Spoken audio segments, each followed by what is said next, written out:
Hi, Amy. Good evening. I'm gonna get ready to add the minute timer. Okay.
Hello, folks. Hello, Sabrina. How you doing, Michael? Hi, Michael.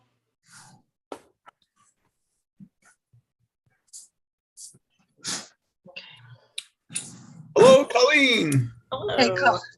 Hey, Colleen. How's it going? Hey. It's like the sound is working.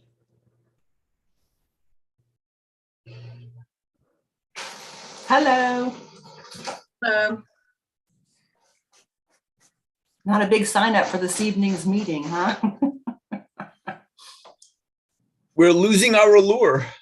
We only had 2 people register by 6:15 today to even show up at the meeting. Well, it's the start of the budget process. It'll gain a momentum as it goes. Oh, yes, we could get well up into the single digits.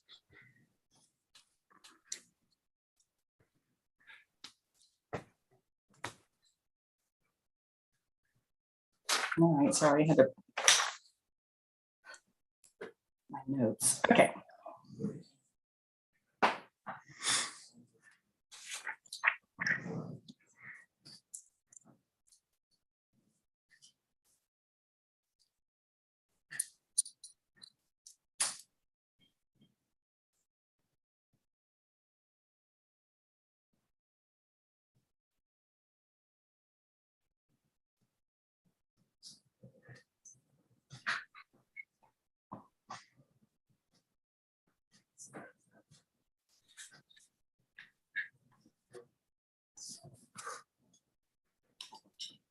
How you doing, Paris?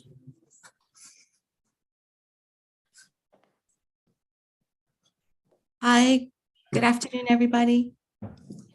Hello. Hey, Sorry. Marquise, can you Hello. hear the fan that's going on? I don't. Okay, good. I was gonna say, it's very loud here, so I'm hoping that you're not hearing it too. That's great. Thank you. And they just told me 3 minutes. Good evening. Hello, Camille, is that you? Yes, can you hear me okay? Yes, we can hear you. Yes. Awesome.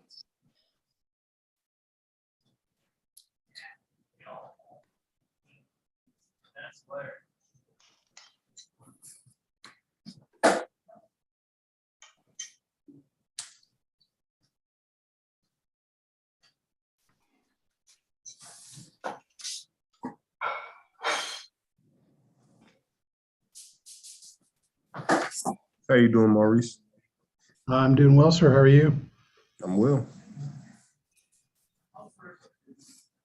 The second one either, but I like the first one. 2 minutes. All right, 2 minutes. How you doing? Hey, Karen. Everybody. Hi. Oh, everyone's popping on last minute. Hello. Hello, Amy. We weren't going to let you do it all on your own. Yeah. Or if you prefer. No, it's all I good. feel like I'm watching a video game. I know. Ping, ping, ping. Hollywood Squares. But then they shift all around all the time. Gets a little confusing.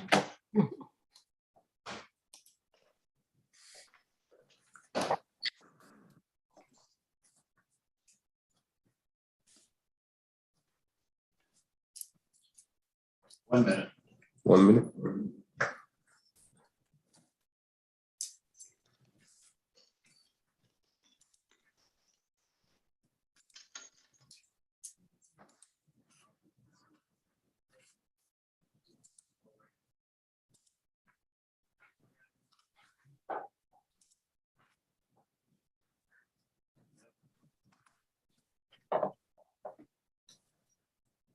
Thirty seconds.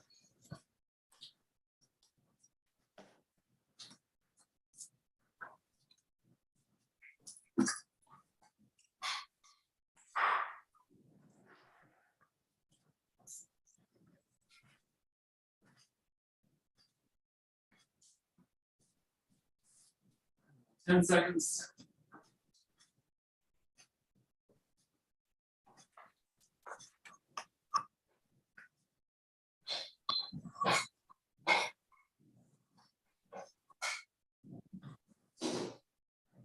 We're still missing a couple of council members.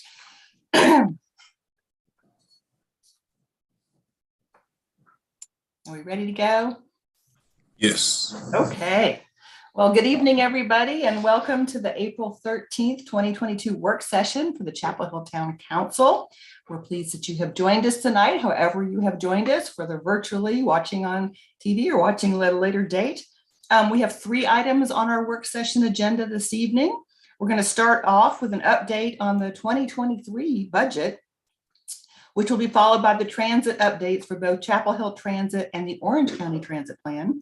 And then our last item will cover 2 planning initiatives, the transit-oriented development and the land use visioning process. So we do value public input, but this is a council work session. If we have time at the end of the work session for public comment, we will entertain folks to speak to us at that time for the 3-minute window that we like to observe, but there are other ways to communicate with us as well. You're always welcome to email, call, or send us notes of any kind. But if you do want to speak tonight at the end, you can use, and we'll go over this again, the raise the hand function or the *9 if you're on by phone. So in keeping with our virtual meetings laws, we have to have a roll call vote. So as I call your name, please respond if you're here. We'll start off with Mayor Pro Tem Karen Stegman. Here. Councilmember Anderson. Here. Oh, I see. Okay. Councilmember Barry. Here. Councilmember Nguyen. Here. Councilmember Miller-Fouché. Here. Councilmember Parker. Here. Councilmember Ryan. Here. Councilmember Searing. Here. And the mayor is also here. Thank you very much. Okay. Typically, we reserve proclamations for our business meetings, but since we're not meeting next week, there are 2 that are coming forward tonight. We're not going to read them all. We will post them on social media. But first up, an important one, the Volunteer Appreciation Week, which runs April 17th through the 23rd this year. And we're so grateful to all of the individuals in Chapel Hill who share their time and their talents to strengthen our entire community and to make Chapel Hill a better place for everyone. Along with our community partners, we'll be celebrating our volunteers next week.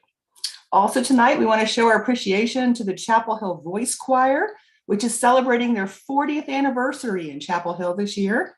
In celebration of this milestone anniversary, the choir has commissioned a special piece of music, which will they be performing and sharing internationally tomorrow.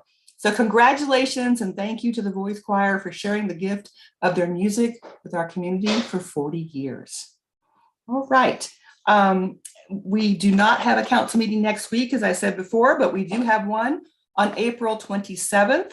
Our intention was to come back in person for that meeting, but we are keeping an eye on the COVID numbers, and the manager and I will be making that decision next week. So we will let you know for sure. But the plan is to start coming back and meeting in person in the town hall chambers. And last announcement is happy birthday yesterday to Councilmember Ty Nguyen. Congratulations. There you go. Does anyone else have any announcements before we get started? Okay, well, we're going to get started on the budget information. I will tell you this is the first step. We're not voting tonight, as we don't vote in work sessions. It is your time to think about things, to make suggestions, ask questions, but it's not your only time to do that, council members. So to get an overall understanding of what the manager and the finance team are looking at for the foreseeable fiscal year, these are the budget drivers this evening. And so you'll have lots of opportunities to plug in before we intend on voting on the budget on June 8th. So just so you know, that's our window here. That is our intention. So take it away, Mr. Jones and Ms. Oland. Thank you, Mayor. Good evening, everyone. I'm Maurice Jones, Town Manager, and I'm pleased to be with you this evening as we prepare to put the finishing touches on the manager's recommended budget for fiscal year 2023. As the mayor mentioned, this is another step in this process. We've been talking to the council for a couple of months now about the budget, hearing from you, hearing from the community and our departments within our organization. And we are a couple of weeks away from presenting the manager's budget. But at that point, we will continue to have public opportunities to weigh in on the budget for both the council and our community as well. So this evening, we'll present and discuss the preliminary revenue and expenditure data for fiscal year 23. We'll focus on the property tax rate growth over the years and provide you with an update on the value of 1 cent on the property tax rate for next year. We'll spend a good bit of time discussing council, community, and organizational priorities heading into the next year and how that may be addressed through the discretionary dollars that we have identified. And we will close with a quick look at the timeline for the budget process for the next 2 years. We'll start with a quick look at the preliminary data that we have for our revenue and expenditures for next year. Just a word of warning that this may change slightly as we continue our forecasting for the budget.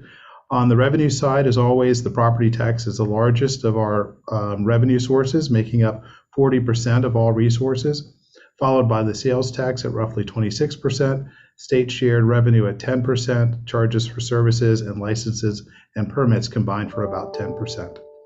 On the expenditure side, police, public works, fire, and general government make up a good portion of our expenses in the general fund. Right now, this pie chart does not include a cost of living increase for our employees or the discretionary spending increase because we are still working to finalize those dollars. So I will take a moment now and turn over the presentation to our Director of Business Management, Amy Oland, who will walk us through the next few slides. Okay, thanks, Maurice, and good evening, Mayor and Council. So when discussing the budget, it is important for us to start with property tax. As Maurice mentioned earlier, property taxes make up about 47% of the general fund budget. It's really the one revenue that council has the power to set that can make a significant impact to the revenue we generate. At the council retreat, we shared a slide that compared the growth in the town's assessed valuation, our tax base, compared to the growth into the town's general fund expenditures. We've shared that the average growth that we've seen over the last many years in the tax base of 1.8% has not historically been keeping up pre-COVID, with the average growth in expenditures of 3%, which can very closely be tied to the average cost of living increases that we see. The graph here, we wanted to show because a question came up regarding how the growth in the assessed valuation actually compared to the revenue growth. So not looking at the expenditures, but looking at the revenue growth.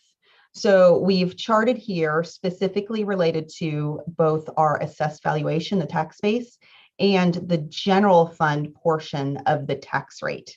The spikes that you see in fiscal year 2018 and 22 are tied to the revaluation in fiscal year 2018 when we rolled back to the revenue neutral tax rate, and in fiscal year 22 when we rolled back 3 cents. So what this graph is really telling us is that the assessed valuation and the revenue tend to follow a similar path, but you can see specifically related in 22 and 23 that it's the tax rate that is really not keeping pace. And when this happens, what happens is that we have to rely more heavily on other revenues. Fortunately, the last 2 years, we've been able to rely pretty heavily on our sales tax, which has been doing tremendously well. And we'll talk a little bit more about that sales tax growth a little bit later. So we also wanted to talk just a little briefly about our tax rate history. I think it's important context to just look at what our tax rate has looked like over the last many years. We talked a little bit about the revals in 2018 and 22. There was also one in 2010. So if you take a look, this shows both the town's tax rate and how it's broken out between the general fund, debt fund, and transit fund. But it also shows the total tax bill that a taxpayer who lives in Chapel Hill, what they pay. So it shows the town, the county, and the school portion of the tax bill. Just wanted to put in context as we talk about Orange County, the other municipalities who also have the Orange County tax rate, the town of Carborough, and their tax rate for fiscal year 22 was 60.44, and the town of Hillsborough, which is 58.7. So the value of the penny tells us how much 1 cent on the tax rate generates in property tax revenue. Property tax revenue is calculated by taking the assessed valuation of all the real property, real and personal property in Chapel Hill multiplied by the tax rate. So our assessed valuation that we're projecting for fiscal year 23 is $9.62 billion. And that compares to fiscal year 22, which was 9.44 billion. So we're seeing about a 1.8% increase in our assessed valuation. And what that means is that for fiscal year 23, we're projecting $958,000 in revenue for each cent on the tax rate. So we spent some time at the council retreat talking to council about what council's priorities are for the upcoming budget year. And this correlates very similarly for a similar ask that we made of council related to what are council's priorities for the American Rescue Plan dollars. So the things we heard, we've tried to capture here. In no particular order, we heard that priorities included climate action, affordable housing and ending homelessness, safe multimodal transit, economic development, diversity, equity, and inclusion, human services agency funding, downtown master plan and visioning, parks and recreation, reimagining the community safety task force, and cultural arts. So as we began preparing for the fiscal year 23 budget, there were already commitments in place that needed to be accounted for. The first of those is health insurance. Our town's health insurance brokers, Gallagher, have been negotiating with Blue Cross to help attain the best rate possible. We're very excited that they've been able to negotiate our rate down to a 2% increase in health insurance, which is fantastic, and yields a cost specific to the general fund of $96,000. And just for context, our increase for fiscal year 22 was 5.5%. The second increase is related to the North Carolina Local Government Employee Retirement System, which has approved a statewide increase of 0.75%. So for our general employees, that brings our rate to 12.1%. The third is the absorption of the annualized cost of the class and comp phase 1. When we came to council back in February, I believe, January and February, we talked to council, maybe January, we talked to council about the importance of implementing the phase 1 of the comp and class. We had dollars that we had set aside for that purpose, but we talked about the fact that there would be a full year annualized cost that we would need to absorb. And for the general fund, it was the $2.1 million. So other things that we needed to take into account is that while things are significantly improving after the pandemic, there are still some revenue reductions that we're seeing. So we're not back to full capacity of what our revenues were like in several areas. The ones identified here are specific to the general fund. So parks and recreation, there are still some programs that are either not running or not at 100% capacity. And our utility sales tax is seeing decreases, and those are being seen across statewide. But on the opposite end of that, we have some very positive increases. We are seeing the 1.8% that I mentioned earlier to our property tax. That's equal to $680,000. Very good news related to sales tax. And we've been talking to council about our sales tax growth that we've been experiencing. Last year, we saw a 15.5% increase at the end of the year. So far, through the first 6 months of the year, remember we're 3 months in arrears as we're collecting sales tax, we've collected 13.3% more than we anticipated. So growth over last year. The League of Municipalities is estimating that sales statewide will be well over 10%. And so for the current year, we've projected out using our existing collection rate of 13%.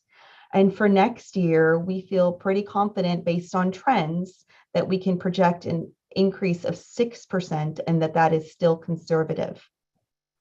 So that equals to an additional 3.6 million over the current year budget. Another area that we've seen rebounding is our occupancy tax. So that was one revenue that had seen a huge hit early on in the pandemic. And so for the current year, we had a $750,000 budget. Pre-COVID, we were at about 1.3, almost 1.4 million. So we feel very confident that we will see about 500,000 more for next year. So that'll bring us to about 1.25 million. So that's great news. Statewide, for the first time in many years, there's been an increase in the Powell bill allocation. So that'll yield us an additional 345,000.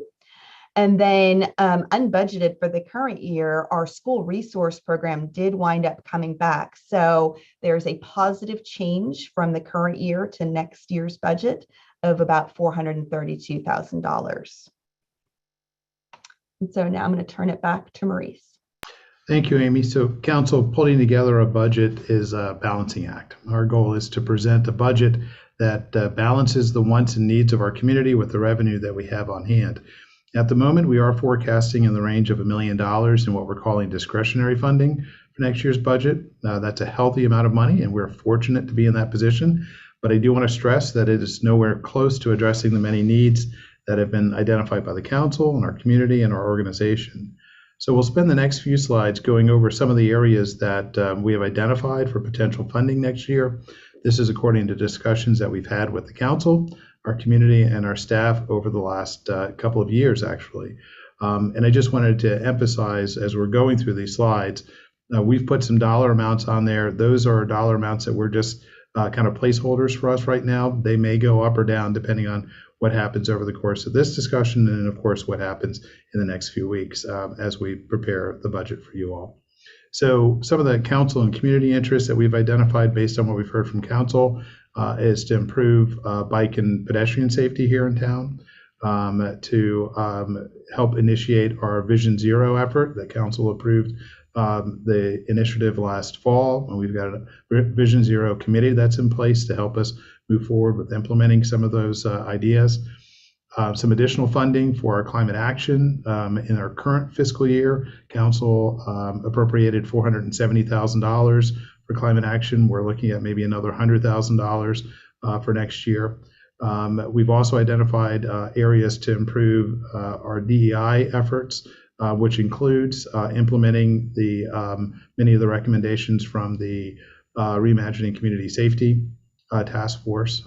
We have about $120,000 both in operating dollars and to fund a potential position to provide assistance to our DEI officer, Shanika Weeks. And then ending homelessness is another area that council has expressed interest in. We obviously provide funding in that area. We're proposing possibly proposing adding another $50,000 to help address homelessness. As I mentioned, these dollars are not written in stone, and they may go up or down over the course of the next couple of weeks or so. On the next slide, we'll take a quick look at some of the bigger picture organizational needs we've identified in our 5-year budget strategy. As you can see, and this is just the tip of the iceberg, we have many more needs than available resources to cover this at this point. But just give you an understanding of some of the needs with our operational cost, $673,000 for inflationary increases, about $632,000 for building maintenance, street resurfacing, about almost $600,000 there for ADA upgrades, vehicle replacements. We are far behind when it comes to replacing our fleet. We have a need of $1.48 million in backlog to help get us there. Personnel needs, we've identified many new positions within our organization and potential changes to certain wage structures as well. So we understand we're not going to be able to address these needs all at once. It's going to take some time, but just wanted to make sure you're aware of some of the big rocks that are out there for us over the course of the next couple of years to address. Council has also expressed an interest in restoring some of the reductions we've had in maintenance over the years, building maintenance, parks maintenance, we mentioned vehicle replacement, streets, and then some of the costs of services that we've fallen behind on in terms of contracts and software upgrades. Some additional ideas for planning for the future. There's been a mention of a Parks and Recreation Comprehensive Plan of $300,000. That's the estimate for the cost of that type of plan. We haven't priced it out yet, but on the higher end, it could be about $300,000. There are a couple of areas for cybersecurity that we believe are required, things that we do have to invest in, or we put some things in jeopardy. One, the security of our computer systems, but then also getting the insurance that we need for protecting us from cybersecurity attacks as well. We've mentioned the possibility of a grants administrator, a compensation analyst, and an HRD in order to provide guidance for us as we have implemented our comp and class study, and to help ensure that over the years we remain competitive. We don't fall as far behind as we did over many years of not keeping up with the marketplace. And a couple of other issues for consideration: the possibility of a new planning technician in our planning department to assist there, and then also some upgrades to Peace and Justice Plaza. So it just gives you a sense of some of the other needs that are out there in the near future that we'd like to address. I'm going to stop there and see if if you have any questions before we get to the next steps in the budget process, and see if you have any questions, and to see if you have any thoughts on the areas that we've thought we've heard from you, and if we are in the ballpark, and if we've missed anything from the conversations that we've had with you in the last couple of months. Council members, Jess and Michael. And Amy, you can stop sharing for the moment so we can see everybody. Councilmember Jess is a new one, I think. I'll take it.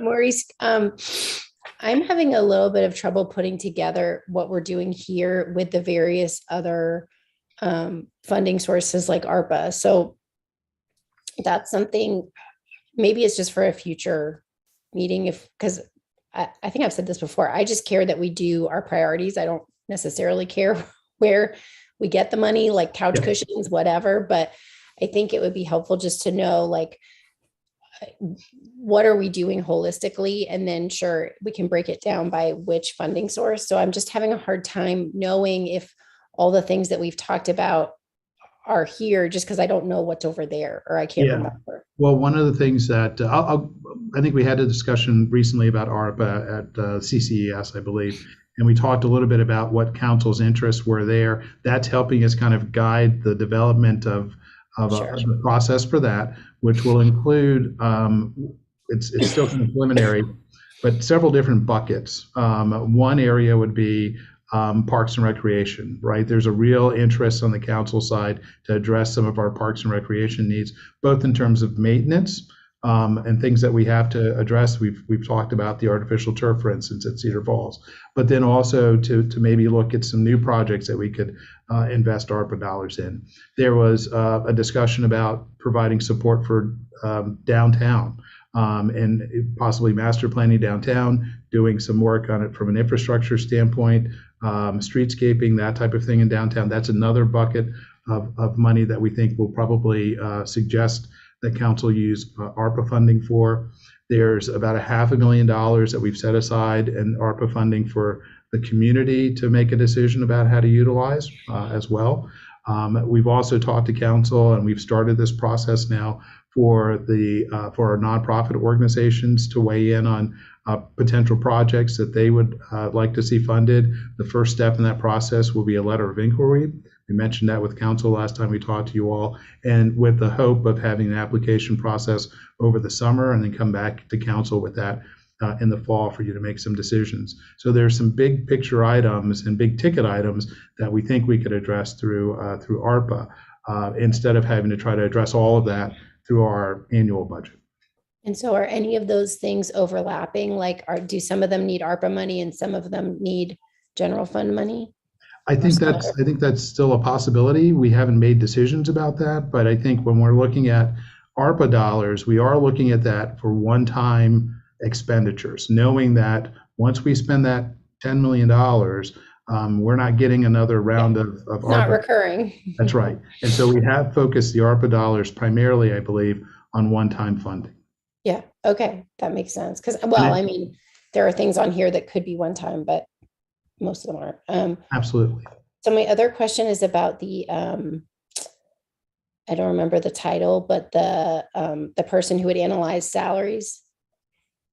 What's that Yes, called? the compensation analyst. That's Yeah, thank you.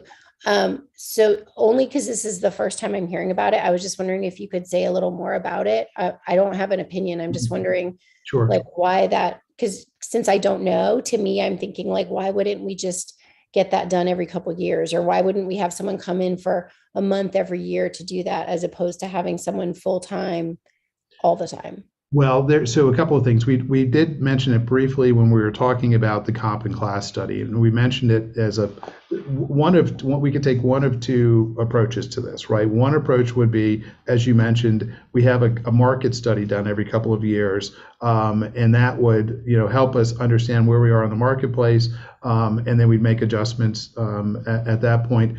And primarily focused on salaries. And then maybe, every 8 to 10 years, we would do a comp study, compensation and classification study like we just did. That's certainly one way of going about doing it.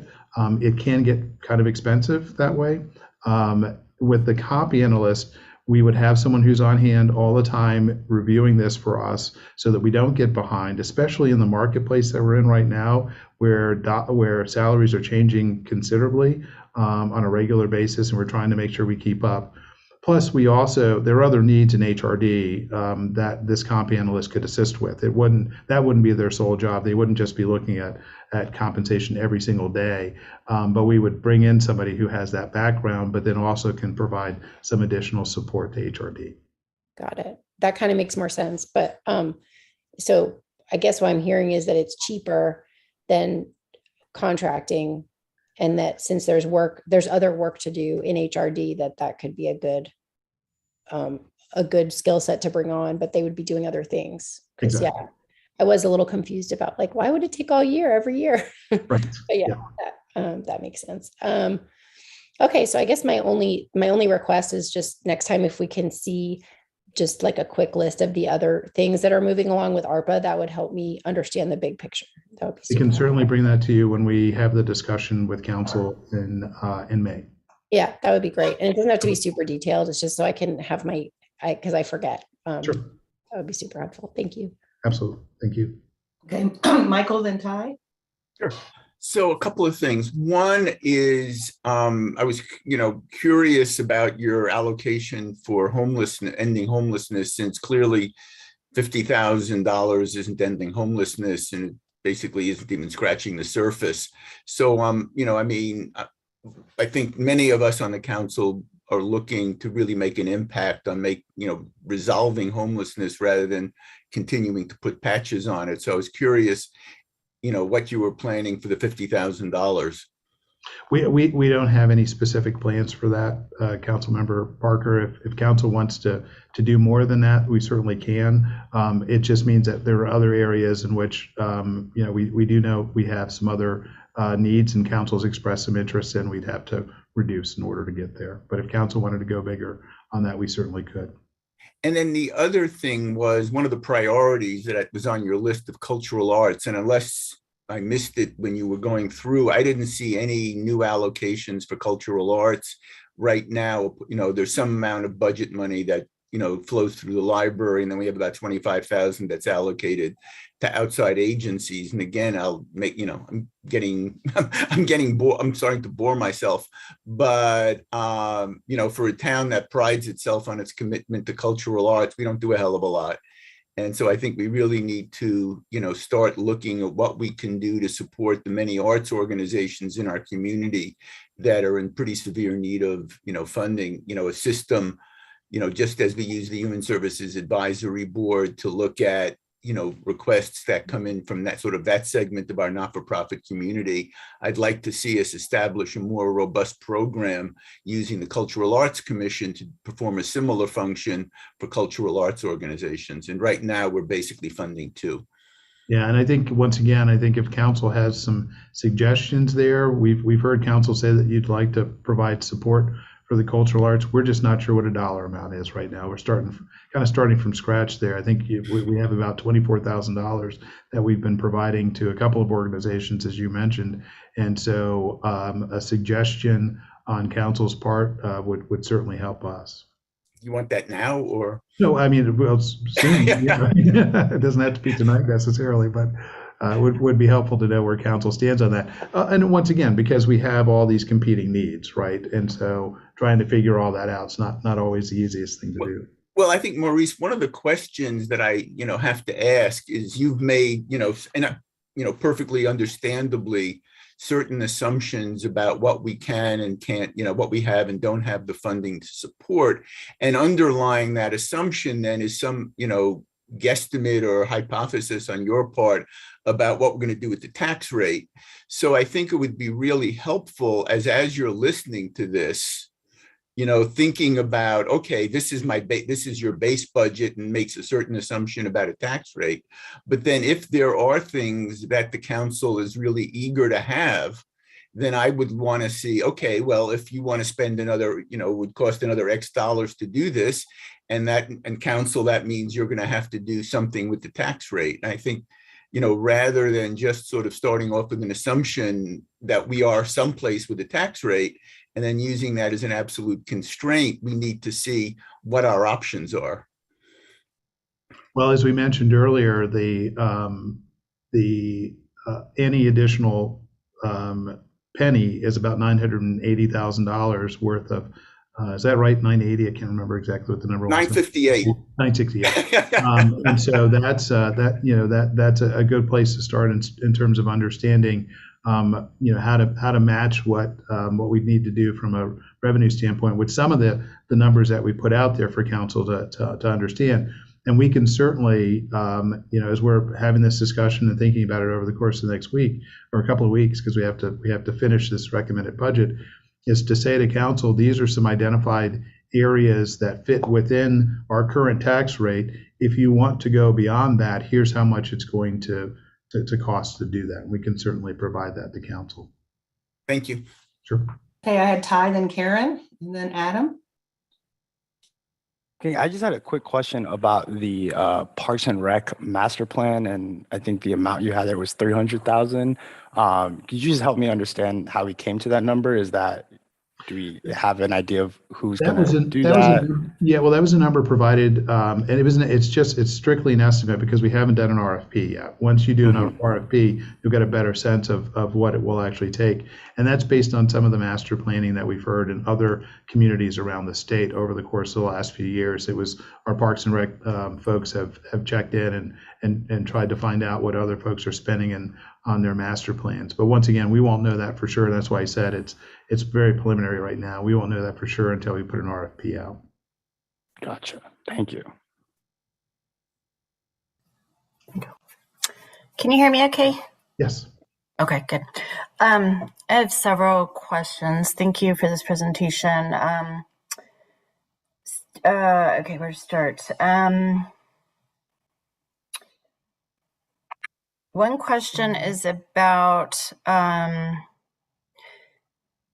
sorry, I'm trying to figure out where to start to make this most logical. I'll start with kind of a broader question that's about community engagement. I was wondering about, and this may be too big a question for this discussion, but I'm going to put it out there. And it ties into the discussion we're having later about the status of the LUMO and all of that work. But and it's relevant to this because I'm wondering about, and again, I heard it's related to Ty's question too, but the amount of the parks master planning, which I'm supportive of, but I wonder how much of that budget is community engagement and public engagement. I feel like we are like way oversaturating the public with community engagement right now. With the LUMO and the TOD and the da-da-da, and I've heard from people like, I got asked the same questions like 5 times this week, it's all good, well-intentioned. It's not a criticism, but I know it's really expensive to do that and time consuming, and especially parks planning is very linked to LUMO and land use planning. And I'm just wondering if we can combine some of these efforts and add some parks questions in and save us, $100,000 or something. So I'm just throwing that out there. The next question I was wondering about, I agree with Michael's comment about the amount going to homelessness. And I know we also give them some money from the human services funding, and there's kind of these different pots, but I was wondering about, because I've always agreed with the interlocal agreement proposal that they've put forward, and I don't know all the details of what they're asking, but that it doesn't, to me, quite make sense for such an essential service. You're breaking up here. I'll get my headphones. Don't know why that keeps happening. Sorry.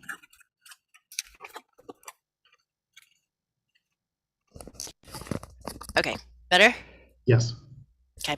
That such essential services they don't know how much funding they're getting year to year. It depends on, a board and how many applicants they get and all those things. And that doesn't seem like a good strategy if we're really serious about ending homelessness and about, supporting the one organization that provides these services. So it would make sense to me that we pull them out of that process and come up with something different.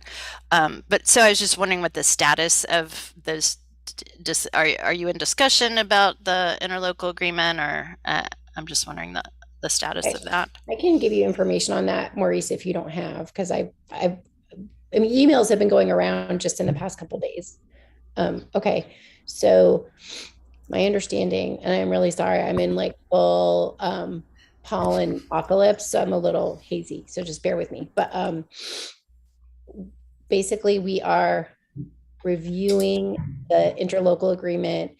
One of the comments that we had given is that any changes, basically, we wanted the attorneys and the town managers to review, just to make sure that that anything we would be bringing back or that the board would be proposing was, okay legally. But I think we're going to meet early before our next meeting, like next week or something, to talk about that process. So that is happening right now. Like it's happening during budget season. So I'm happy to bring back, and if anybody wants to send me questions, I'm happy to bring questions to that board or any interests. But I think since it's not, we don't know yet what we're going to come up with, but it sounds like an interest would be having it be more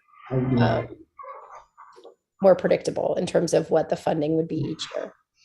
Yes, I'm sorry. Who's the we? I didn't catch that. The, You said we are steering committee. Sorry, which?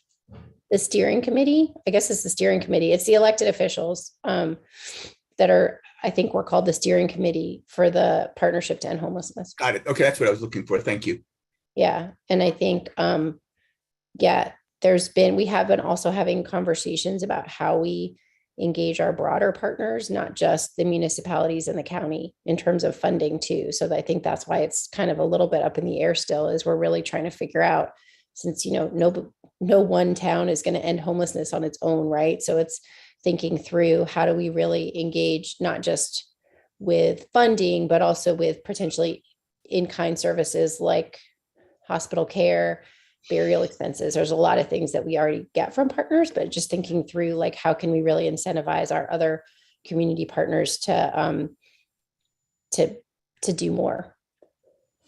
And Councilmember Anderson, thank you for that. I'll build off of that a little bit. Our staffs have been having discussions with the folks from IFC, have sent along some additional questions to get responses to. And as you mentioned, we are the staff from the board jurisdictions are having conversations about how to move forward with this and bring it back for consideration for our elected bodies.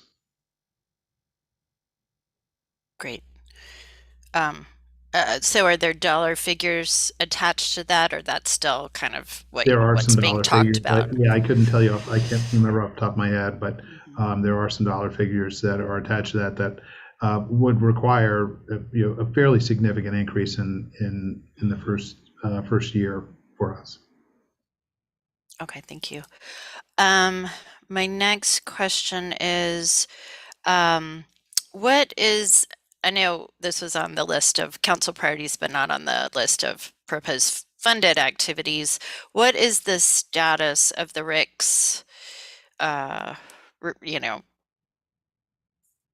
recommendations? Like what if there was money set aside, like what's the next thing on the list kind of? Yeah, so we had $100,000 in this current fiscal year dedicated to address the recommendations. And of course, we did that before the recommendations were finalized.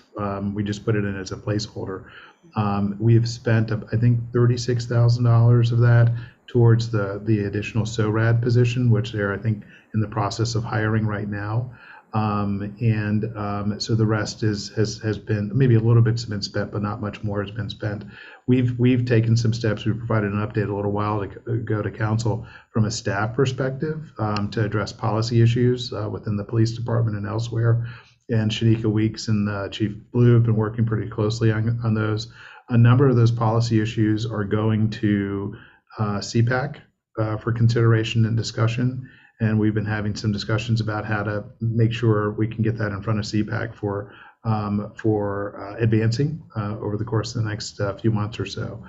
So we do have some additional funding that we have left over that could be carried over to next year if we needed to.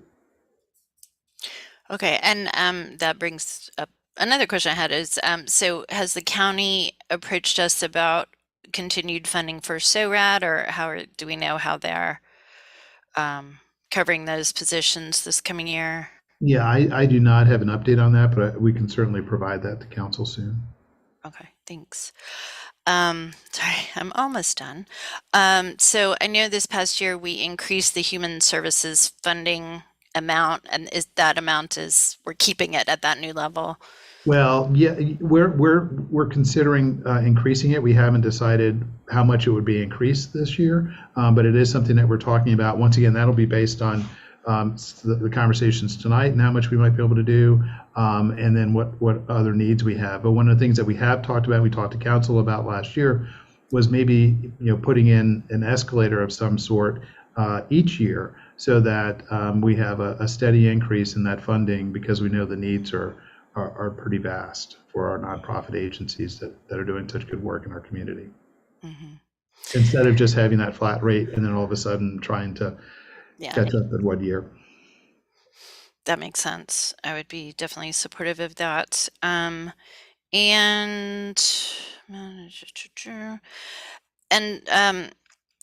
So with the budget, you've draft budget, how much is our I'm blanking on what we call it, but the general fund amount that we're not spending. Fund balance? The fund balance. The fund balance. Yeah. How much is that assuming? Right now we have $2.5 million as a placeholder, which is very consistent with our current year. And really considering, we usually try to have that amount be relatively equated to how much anticipated turnover. And right now, with the number of vacancies we're still holding, it's a pretty conservative number. So yeah, $2.5 million. Okay. And my final, I think this is final. So I know I missed the meeting where we talked about where council gave some input on our funds and priorities. I was a little surprised by what you heard as the main priorities. And I know some of this is, as Jess said, like, where's the money? Some of it's fungible. But I guess for me, I know we technically can use the funds kind of in all these ways, but I guess I'm just a little surprised, given that the intent of ARP funds was to really help and support those most impacted by the pandemic. So I guess it depends on sort of what the breakdown of amounts for those different buckets, because I guess the nonprofit and probably community bucket of funds would be more going towards those kind of purposes. Do you have any sense of kind of percentage for those? I mean, I support our parks need a lot of maintenance for sure.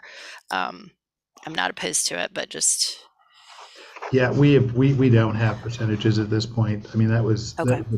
kind of a wide discussion that we had with council about the use of ARPA funding. I will say one of the things, and I failed to mention this earlier, the other things that council talked about was putting funding aside to address like housing assistance and utility assistance as well. And that goes directly to what you were talking about in terms of the folks who were impacted. Plus, also, I think there was an interest in using some of that funding to help with small businesses as well. And council, you all could correct me if I'm wrong, but I think those were other areas that council had expressed an interest. That's good to hear. And just I'm not sure if everyone's aware, there will be there's also home ARP funds, which are separate funds coming through the home program for housing needs, and the process for that and amounts haven't been decided yet, but just so folks know, there's actually going to be other housing money. We've heard a little bit about that as well. Okay. Adam, then. Okay, that's it for me. Thank you.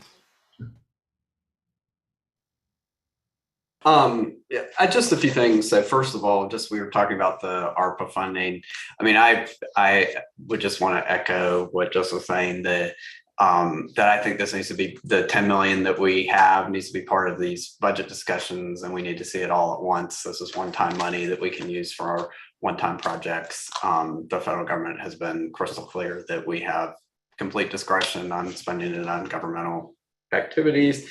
So I think we just need to put it in, have it be a part of our discussion, however we do that. The second thing I want to ask you, we talked about a lot of the different priorities. We did do a comprehensive town survey of our residents. We heard about that at our last meeting, the 4 top things that are issues that folks wanted us to work on were our parks, greenways, and recreation, traffic, parking, and police. So I think at the very least, we need to, we asked our residents what they were interested in and when those should be, part of that priorities discussion, along with all the other ones we're putting out there. The parks plan funding, nobody's gonna find me saying we shouldn't do a comprehensive update of our nearly decade of parks plan, but our parks committee has done, I think, a good job at saying, here are some priority projects we have. So we sort of have a short-term focus and a longer-term focus. I see the plan as a longer-term focus. And frankly, if we're worried about juggling money, I'd like to, fund more of things that our parks committee has said, like the skate park, the adaptive playground, all that, splash pad, whatever else that is in the short-term plan. But I think long-term, we definitely need to do that. But I don't want to shortchange the work of our parks committee. And then finally, I just want to acknowledge that, we are in a very difficult inflation environment, and also environment to hire good folks and keep them. And I really want to prioritize our employee funding. I'm glad we were able to do the first part of our salary plan, but I don't want to lose sight of where we're going from there. So those are my thoughts and comments. I appreciate that, and that is certainly part of our decision making as we're finalizing the budget, as well as what to do in terms of recognizing and compensating our employees in a way that will not only recognize their work, but also to make sure we're remaining competitive in the marketplace. So we're keeping a close eye on what others are doing as well to ensure that we're competitive. Okay, Paris, then Amy.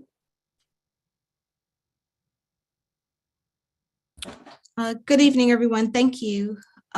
First, I just want to make a few comments, and then I have a couple of questions. So I'm happy to see that we have something in there for the grants admin position.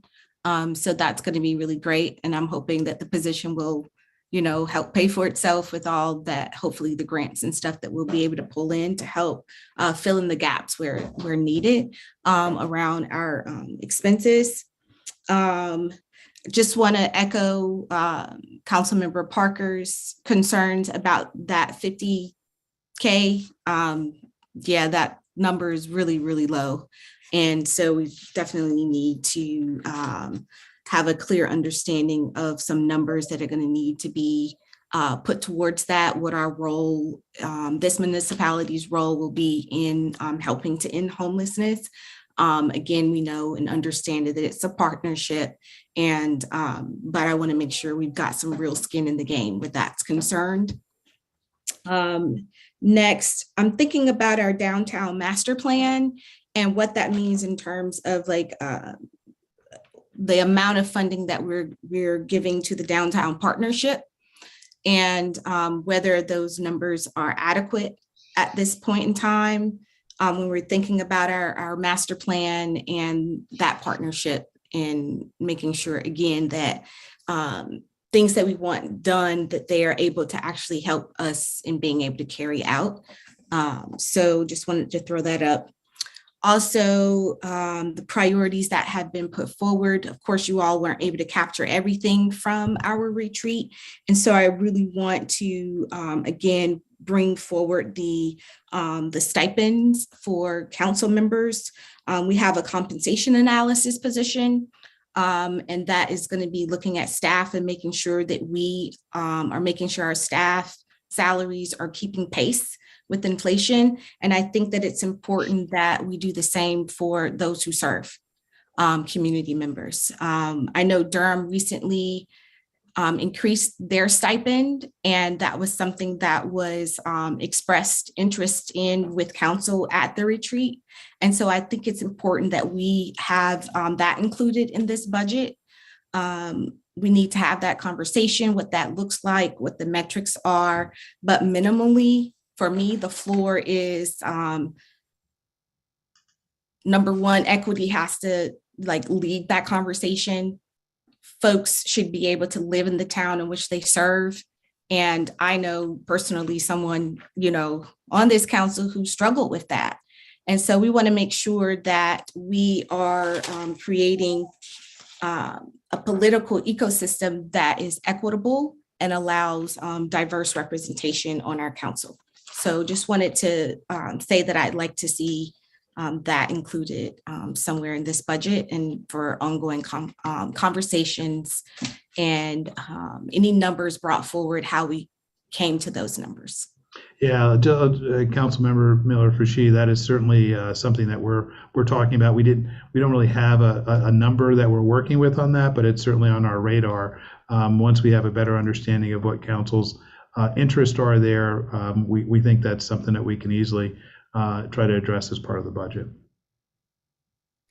And I want to thank Paris for bringing that forward. Several of you have been talking about this. I think we need to actually have a group discussion about what it does look like, and it could be phased in over a period of years as well if we're truly talking about equity for people to be able to serve and live in this community. I think that's very appropriate. So we'll circle back with you on that. Okay, Amy? I thank you for all that. I know, Amy Oland, you're working overtime on all this, so thank you for all those late nights and hours. When you showed the chart of the tax rate history, it would be really useful for me to be able to see what that means in dollar amounts, because as the pennies go up and down, it's very hard to say what exactly the impact that is on our community members. So if you could break it out, say somebody who is living in a property valued at $200,000 and somebody who is a renter and somebody who is living in a property valued at $600,000, just some kind of a range of what that actually means. I think that would be very helpful, because right now the numbers are just very abstract to me. I have a question. When you talk about the 3.1 million in additional personnel needs, is that carrying forward the phase 1 comp and class, or that would be phase 2? No, that's actually the 3.1 are new, primarily new positions that folks have requested. Once again, we're not looking at addressing that right now. We just wanted to make sure that, to remind council of that as part of the 5-year budget strategy discussion that we've had, but we're not looking to address that in fiscal year 23. So it's mainly new positions, and Amy, you can correct me if I'm wrong. Okay, thank you. And speaking of new positions, hooray for the grants administrator. Yep, very, very big support of that, and hooray for the planning text too. I know how pushed and how much work our planning department has. So I think they can really use that help. So I think those are both, I would support both of those things. In terms of the park comprehensive plan, I know at the Parks and Rec Committee, they've been having discussions about whether a one-time big update is the best course, or whether, given how much that would cost, whether more incremental periodic updates would be better, and then using some of that money for program and repairs and all those other things. So I know that's an ongoing discussion among the commissioners. So just to let everybody know that that's in the wind as well. And yeah, just one more comment. I mean, I agree that the rescue plan money needs to go to those who are impacted by the pandemic, but I think it also needs to go to help with our pandemic resiliency. And so I think for me, one of the things that happened during COVID was that people went outside and they explored our parks. They needed those places to go. My social life was walking on trails. You know, I used to be having coffee and it was, no, we're going to go out to the Greenway and we're going to walk around. And so I think that just if we think about it, not only in terms of kind of making people whole, but also helping keep us whole into the future and increase that resiliency, I think that's important as well. Thank you. Thank you. Neil? Thank you. A lot has been said, so I'll try to keep it brief. I also am very supportive of the additional staffing resources that is being proposed, and also wonder about the DEI personnel. I see 90,000 and then an additional 30,000 to support, and I'm just curious if that is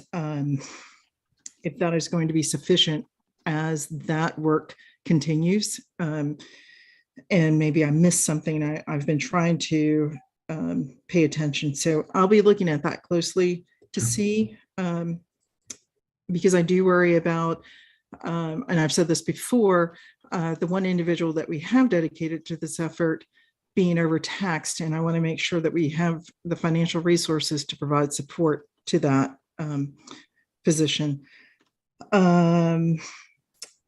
It would be helpful to see the dollars. I appreciate being able to look at the different sources of funding separate, but it would be very helpful to me to look at them together as we think about, well, this is important to us. And if we go with it here, what does that mean? What are the costs? So I would echo that. I would say though, I will say that ARPA, I'm really going to focus on making sure that funds are directed to those who were impacted. It's relief for those impacted by the pandemic. And so that is important to me and to folks that I've talked with. And yes, resiliency is part of it. So I'm going to be looking at that and how is that equitable? I've heard that word used with the ARPA funds.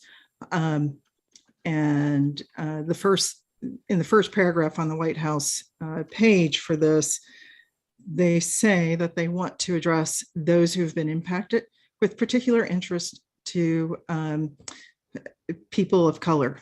And that might not be the exact wording, and I'll be happy to have it the next time, but I'm going to be looking at that as well. Thank you. Thank you. All right.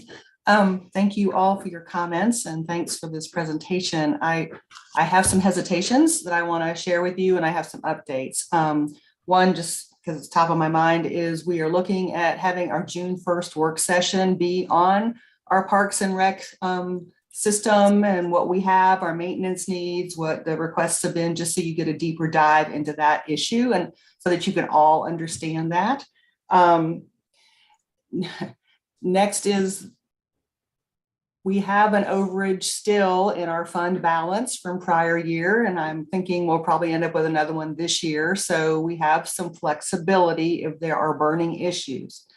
But one of the things that concerns me the most is when you pile on a bunch of repair work or improvement work all into one year, that means at a certain point, several years out, you're going to have to do all that work at the same time again. And so the street resurfacing, item concerns me a great deal because one, we did allocate some fund balance towards that, like 650,000, I think. And we have our 2/3 bonds coming out for that soon.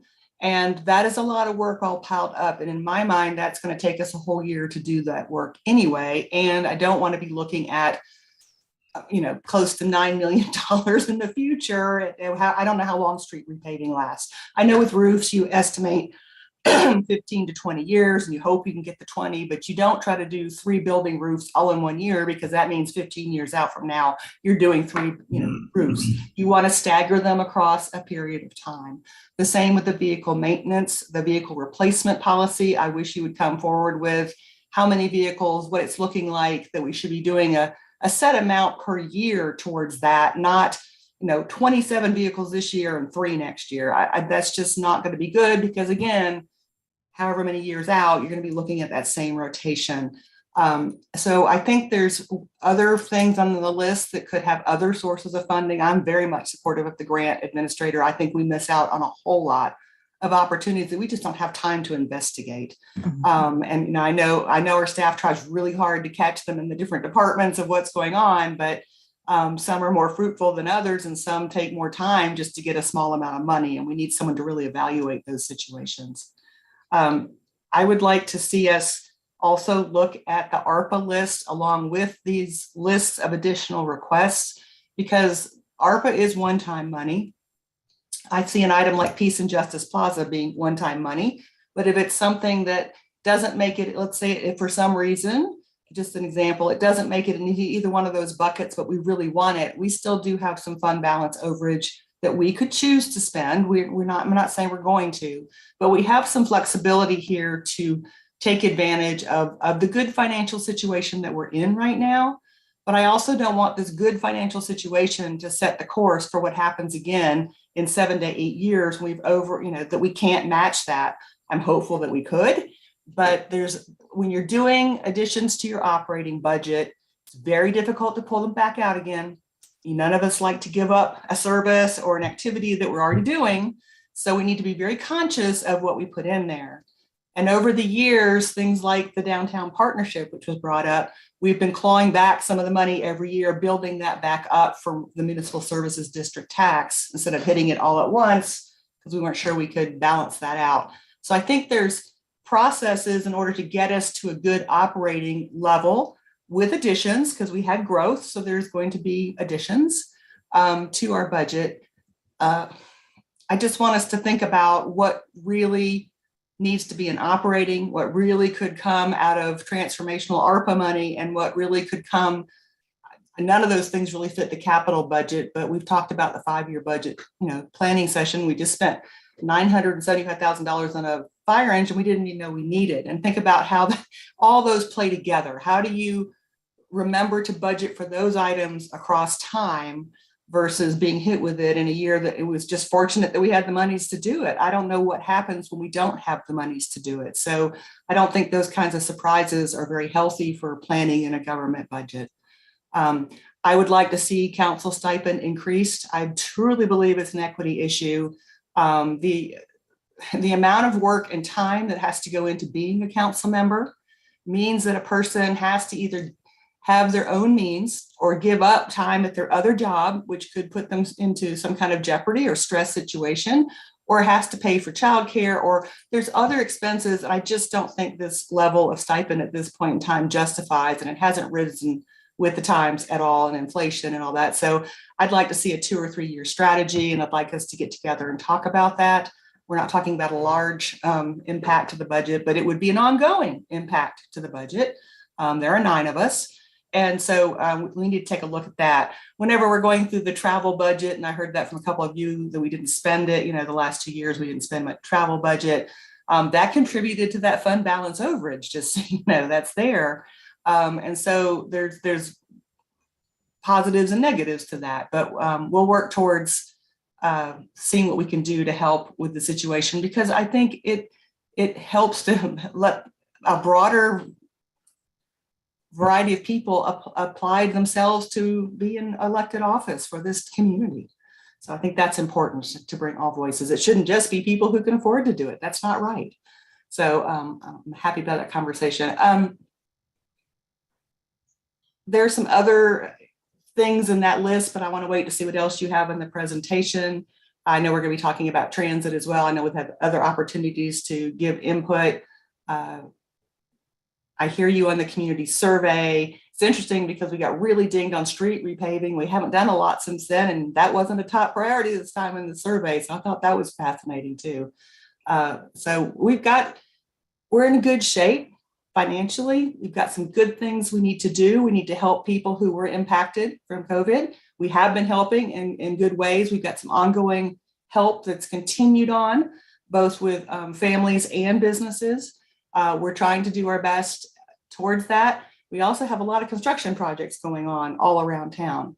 But I will tell you, one of the main drivers I've been trying to move our town towards is more and better economic development. So we get those tax dollars, those commercial tax dollars, to help us fund the things we care about, like affordable housing, climate action, because that's sustaining numbers. Those are sustaining. They grow the operating budget in ways that are helpful for long-term growth, not just once in a while spikes of money. So investing in our downtown, investing in bringing jobs here and commercial business here has a great side effect of giving us more dollars to do those social service things we really care about.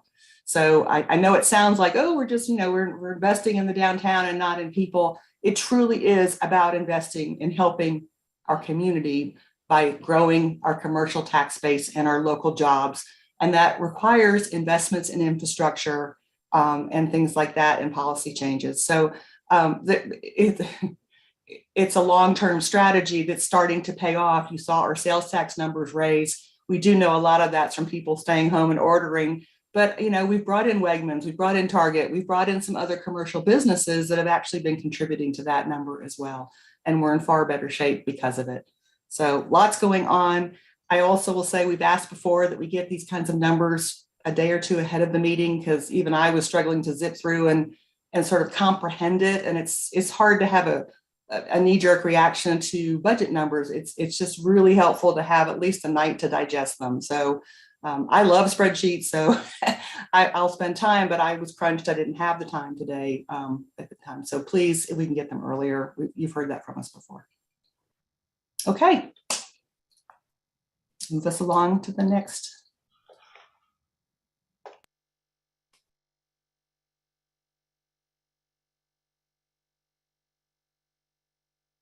Council, the only thing I would add is this is the timeline for the next month and a half.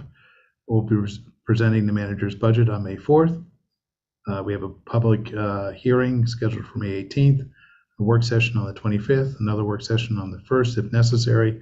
You mentioned the possibility of focusing in on Parks and Recreation for that night, and then proposed adoption of the budget on June 8th. And all of our information about our budget can be found at townofchapelhill.org/budget. Thank you, Council.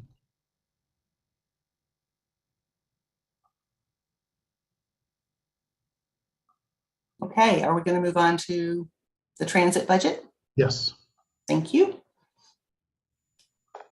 Welcome, Brian. Oh, look at you all dressed up. Evening, Still, Mayor Council. is that this? Did you wear that since the unveiling of our electric buses? No, I do. Despite the things, I do wear ties and coats from time to time. So, but certainly added one for you all tonight.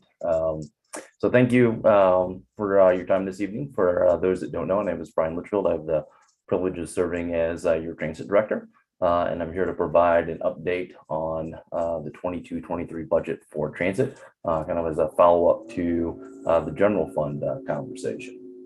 So I also heard at least one council member, if not more, that were fighting allergies. I too am doing that, thanks to pollen. So hopefully my voice holds out over this as well. And share my screen.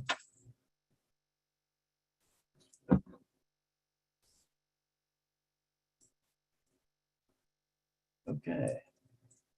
Everything look okay?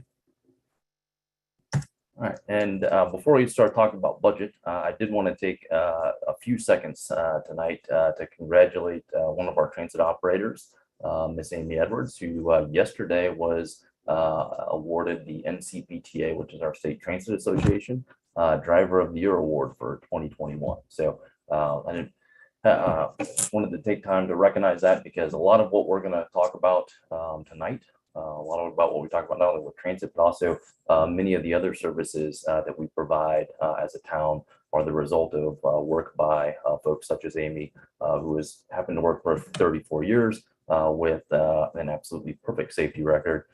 Folks like her do the work while we get to talk about it and occasionally take pictures and have fun events like we did with the electric bus event on Friday. Without the work that her and her team members do, we certainly wouldn't be talking about the things that we are. So overview of Chapel Hill Transit. And this is for some folks that are perhaps newer to these presentations. We are still the second largest transit system in the state of North Carolina. We provide a significant number of services, from fixed route bus services to short and long range planning to marketing and major transit initiatives like bus rapid transit. Within our budget, we have 205 employees. Most of them are either driving a bus like Amy or fixing a bus. We've got a very small administrative staff that also serves some of our operating staff as well too. And we have 113 vehicles. 93 of those are buses, 29 of them are hybrid. And as of earlier this year, 3 of them are electric vehicles. The Transit Partners Committee provides transit staff, myself, and the Chapel Hill Council with policy and financial guidance related to the transit system. This represents the 3 partners in the system: the town of Chapel Hill, the town of Carrboro, and the university. Councilmember Michael Parker is the chair of that, and Councilmember Wynn and Mayor Pro Tem Stegman are the other representatives from the town of Chapel Hill. Now, some recent successes. And I'm getting a message, just can't see my slides. Yeah, I was just going to ask you, it sounds like you're reading from slides, but we're not seeing them. Not good. Sorry about that. I'm showing some good slides here. Looking good. And not getting any of it. There you go. There we go. It's So, not in presenter mode though. Yeah, we're still working on that. Okay. There we go. All right. No, not yet. No, that's notes mode.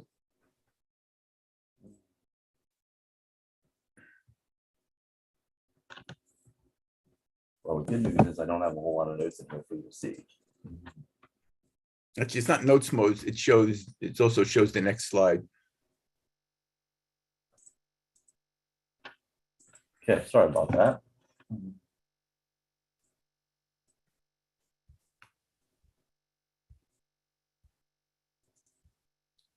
There we go. How about that? All right, sorry about the technical difficulties there. So now you actually get to see Miss Amy and what she looks like. So we'll advance through a couple of these slides. So I was talking about the Partners Committee, and the representatives from the partners include Councilmember Parker as the chair, and then Mayor Pro Tem Stegman and Councilmember Wynn. Some recent successes, just share a couple of these. We won't go over all of those. We're certainly proud of our COVID response and our continued efforts to keep our team members and customers safe. We've also, in the last 2 years, implemented our short-range transit plan, which included the addition of Sunday service for the first time in over 40 years. We also, while we're not doing a lot of this now, we were one of the first systems in the state to start doing vaccination shuttles to COVID sites and COVID testing sites. We also continue to work with town housing on providing a space at Eubanks Park and Ride for the food bank. And also legislative work. We spent quite a bit of time working on, and especially with the leadership from Mayor Heminger and her work with the Metro Mayors to help restore SMAP funding, which is our State Transit Association, state transit funding. And then also to get the bus link legislation updated.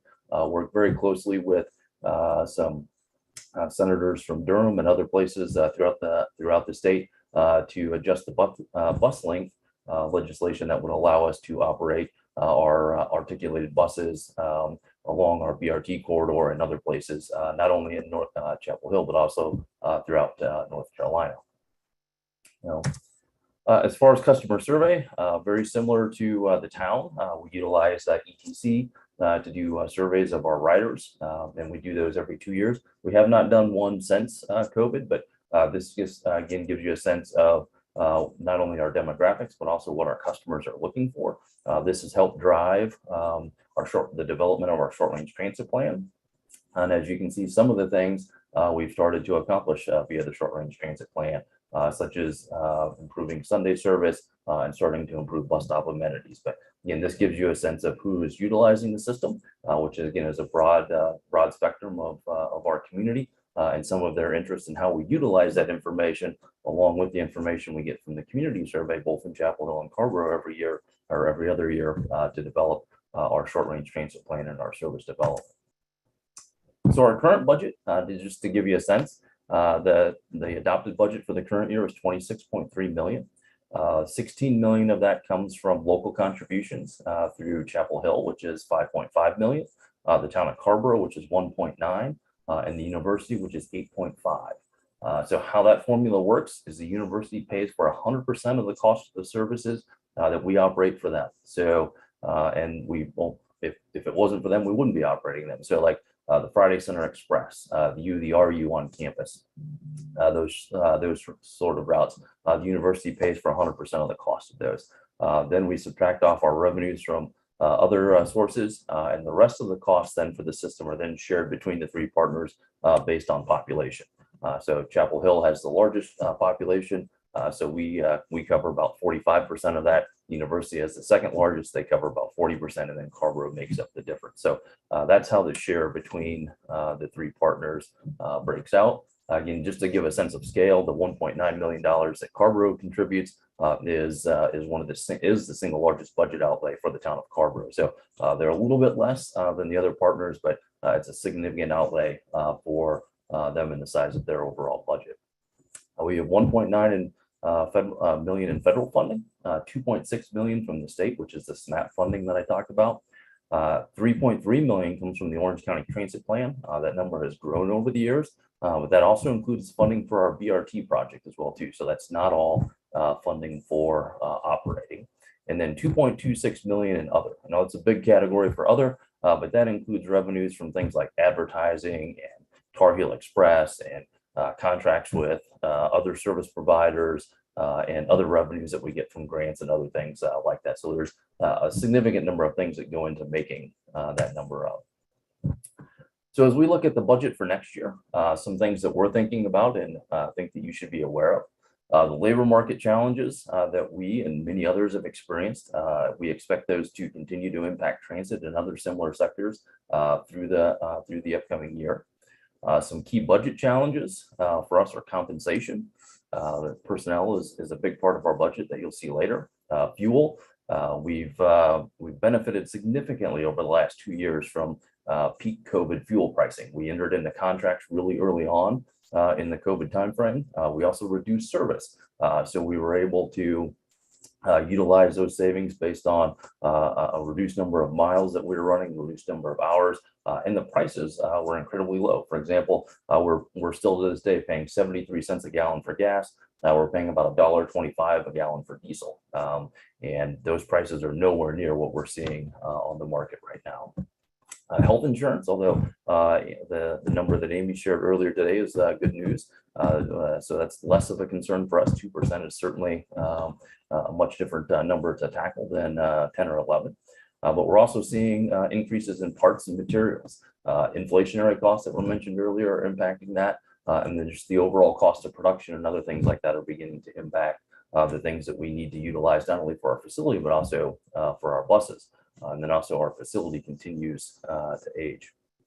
So salaries is another that has part of personnel. Just mention that again. For example, for this year, we were able to use lap salary to cover the increases that were implemented for this year, and then also the increases that council adopted as part of, thankfully adopted as part of the compensation plan a few months ago. But going into next year, while we'll certainly have some open positions and we'll be able to use some lap salary, we certainly will not be able to use the amount that we've been able to use, and we've got to cover those costs that we've incurred over the last couple of years from doing that. Our transit fund overall is healthy. That is due to an influx of rescue funds and grants and the fuel contracts that I mentioned earlier, and then also savings from open positions. Would note again on the rescue funds that we'll talk about. Again, those are generally they are one-time funds, and generally we'd suggest that that's how you think about them, and that perhaps outside of using them to assist with salaries or recruitment and retention, that we focus using those funding sources on capital and other one-time needs. State and federal funding. Usually we're talking about challenges at the state level, so hopefully not jinxing it here, but we're feeling more certain about SMAP funding this year than we have in previous years. And we're likely to see an increase in federal funding for the first time in almost 20 years as a result of the new transportation bill. So what that means for us is likely a 20 to 30% increase in our federal funding. So that 1.9 that you're used to seeing or have seen for the last 20 years could increase somewhere in the range of 400,000 to 500,000 as a result of that increase in federal funding. The Orange County Transit Plan, there really is no additional money for new services in the Orange County Transit Plan for the upcoming year, and no additional funding for new buses, bus stops, or other things like that that we've been utilizing that money for. Also, with our number of vacant positions, we're not really in a position to add either more or expanded service. But as that funding is available, and as we're working on updates to the transit plan, one of the things that we're interested in is funding our unfunded transit needs that were identified through the short range transit plan. And again, not asking you to digest this, but as part of the adopted short range transit plan, there was identified over $12 million in transit needs. So when we're looking at how to spend future transit resources, whether it's Orange County Transit Plan or otherwise, we have a significant list of needs that have already been vetted through an extensive public process. And this just gives you a sense of what those are. And then we also need to continue to invest in our facility. Our facility is going on 15 years old. While it's one of the newer facilities in the town, things like the roof and the generator and other things like that, they've gotten old and need to be replaced. And now many of those things are coming due.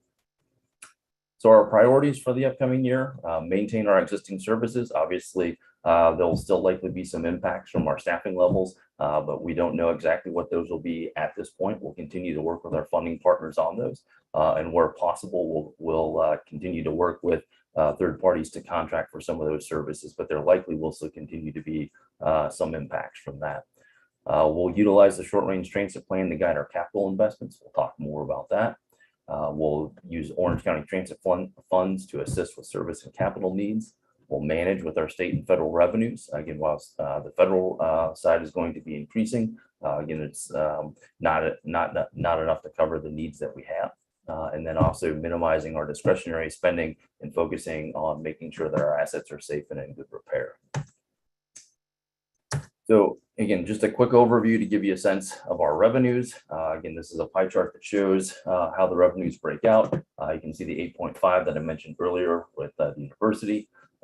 We have the town. We have about $5 million that comes from property tax, the transit levy, and then about $450,000 that comes out of vehicle registration fees. So when you pay your vehicle registration in the town, if you live here, part of that comes to us, and we collect that. And then Carborough has 1.9, and then of course the other, as you can see, just another view of what that looks like.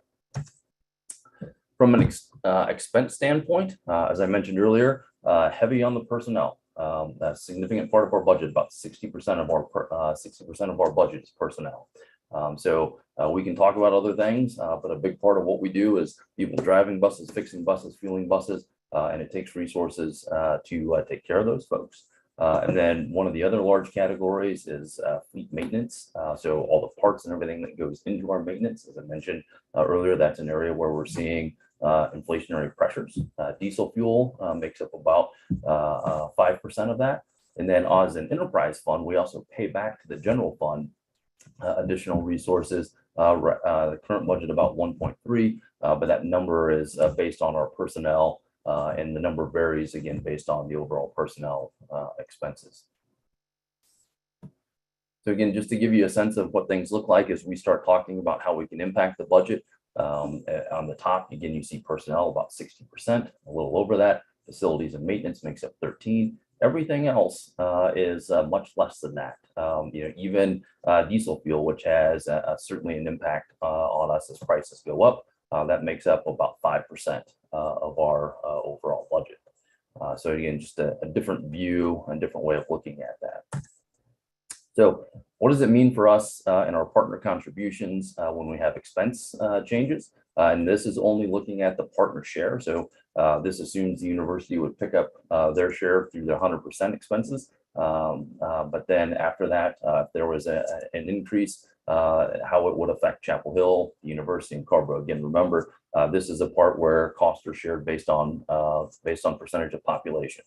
So if we had $1 million increase in personnel, Chapel Hill, which pays 45% of the cost based on population, would cover about $450,000 of that. University about $400,000, Carrboro about $150,000. Again, this is just an illustration so you can see what those types of increases would do to the partner contributions. So what do the contributions look like over the last several years? Again, this kind of aligns with the conversation y'all were having earlier about the tax rate and the value that the tax rates generate. You can certainly see that here with transit. So you can see from 16 through 18, the rate was, our value was fairly steady, 4.2, 4.2, 4.3 to 4.4.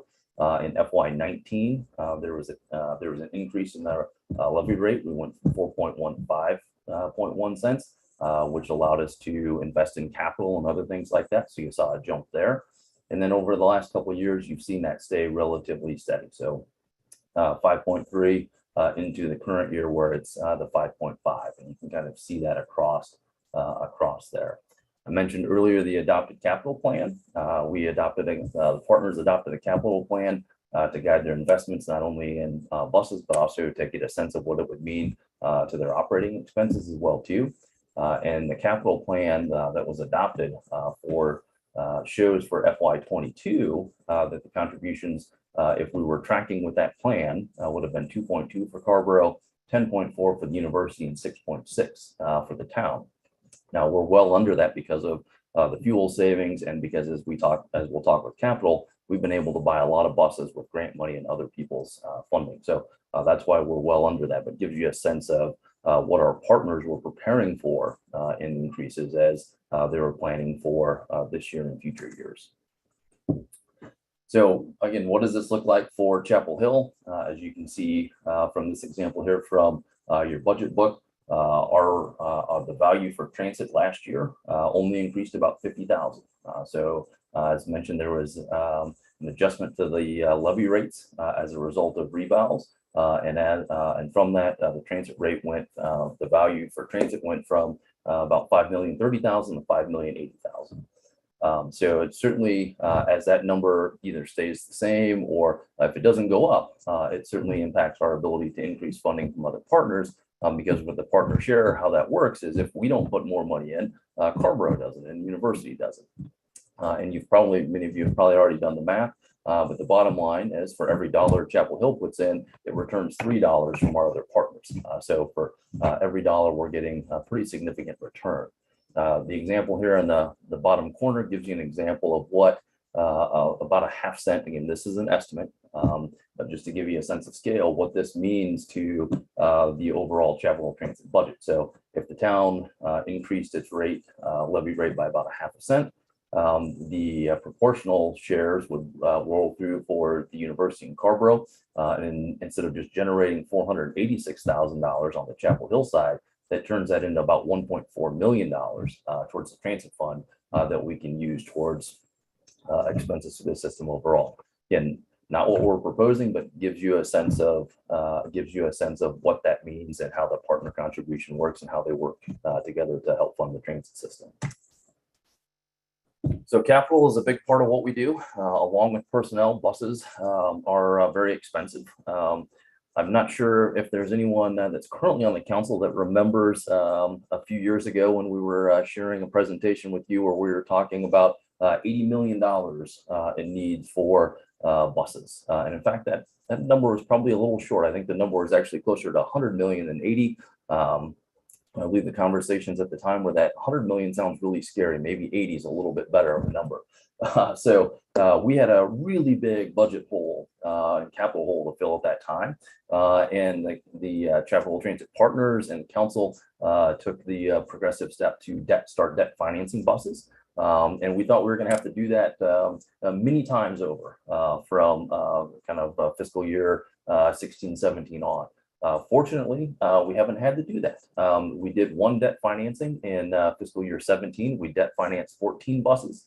So on the screen, you'll see 14 of these 16 we debt financed, which allowed us to start digging out of that hole that we were in without paying for all of those buses on the front. So debt financing is, again, we purchase the buses, we basically take out a loan, and then we make the payments on that loan over a 10-year period of time. So the town is the holder of that debt, and then the partners pay for their share of it through their annual contributions.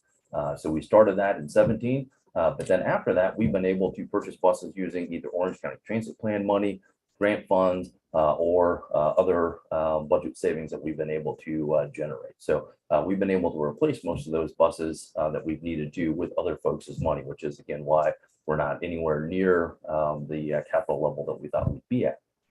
That's the good news. The challenging news is for the last 2 years, we haven't, outside of the electric buses that many of you helped us unveil on Friday, we've not purchased any other buses for the last 2 years. The interest was to keep partner contributions steady, and we also didn't know what was going to happen, the impact to budgets with COVID and those sort of things. So one of the approaches we took in talking with the partners and with council was to not invest in that for a short amount of time, because we're in pretty good shape. But we can only do that for so long. Every year we need to replace between 6 and 7 buses, and that number jumps up really fast. So based on the number of buses that we were already behind prior to 22 and what we need to replace in FY 22 and 23, we're back in a position where we need to replace 25 buses. We've got 8 electric buses on order, so that brings that number down a little bit. But we still have a pretty significant hole to fill that we need to talk about how to address that. We also need to start talking about funding our facility improvements and preventative maintenance needs. I talked about our facility getting older. Over time, we've been able to find grant money. We've been able to find budget savings to do some things. But as our facility continues to age, and as we look at investing in things like bus stop improvements and other things like that, we really need to start funding those sort of things instead of trying to go out and finding money to do that. If we find money, that's great. It can go in, or it can perhaps reduce that contribution, but we really need to be thoughtful and we really need to be planning those investments so we can address those issues as they arise. So bus investment options for the upcoming year. Our partners have expressed an interest again in debt financing buses. There's several options up here that we're looking at. That is, the partners have not made a recommendation as to the number of buses or the types of buses or any of those things. These are just some of the options that they're looking at. Again, trying to get that number, that number down from 19 down to a number that's a little bit more manageable for us. So one of the option that's highlighted in yellow is the staff recommendation to the transit partners. That would allow us to debt finance 3 40-foot electric buses and 10 diesel buses, which includes our 5 of our articulated diesel buses, which are going on over 16 years old at this point, and very old, and need to be replaced. So this again gives you a sense of what we're talking about. We'll likely have a firm recommendation on that as we work through the rest of the budget with the partners, but wanted to give you a sense of that and what that would look like. Again, the numbers could go up or down based on the number that we decide to go with, also based on what the towns and the university are able to contribute. And of course, the debt service numbers here, again, just to be clear, those are estimates. Work with Amy and her team to develop those, but those certainly are not, those numbers are not set in stone until we would actually go through with the debt financing, but it gives you a good sense of what that would cost.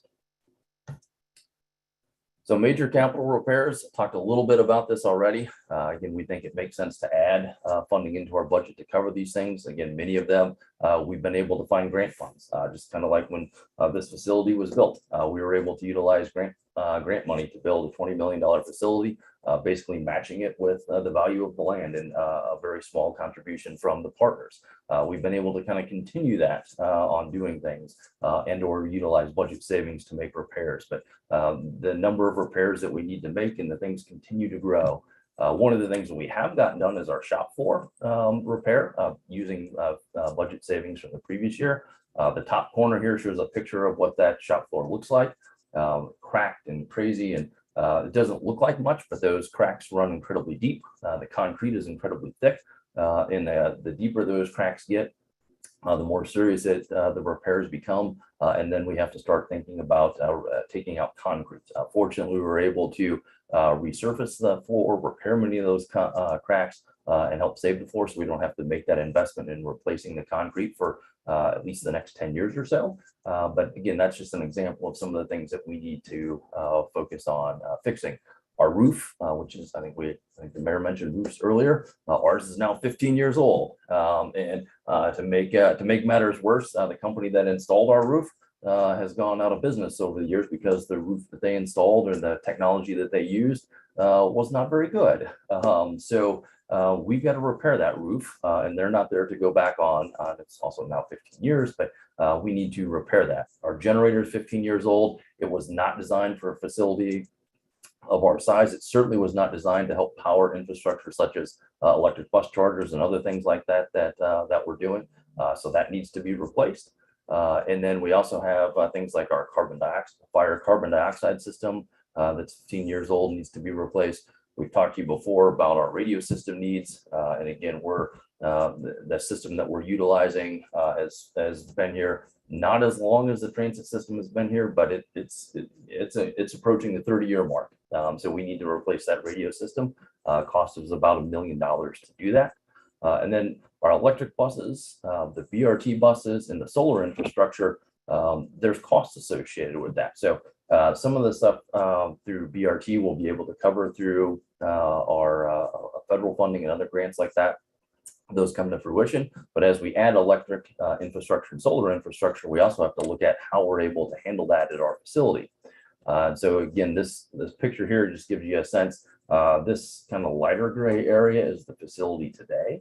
And what we need to look at expanding into, which the town already owns this property, formerly known as the Nunn property, between us and Public Works, which sits up here, is an area that we need in order to start installing additional charging and make room for articulated buses and other things like that that are going to come with our bus rapid transit project. So we need to start looking at clearing that area, putting in the concrete, and then starting to invest in the infrastructure that will allow us to invest in more electric buses, because we're basically at the max for what we can do on our property today. So all of these things, along with others, are things that we could really use our relief funding for, and would encourage you to think about spending the money on those sort of things versus spending it on day-to-day operating expenses.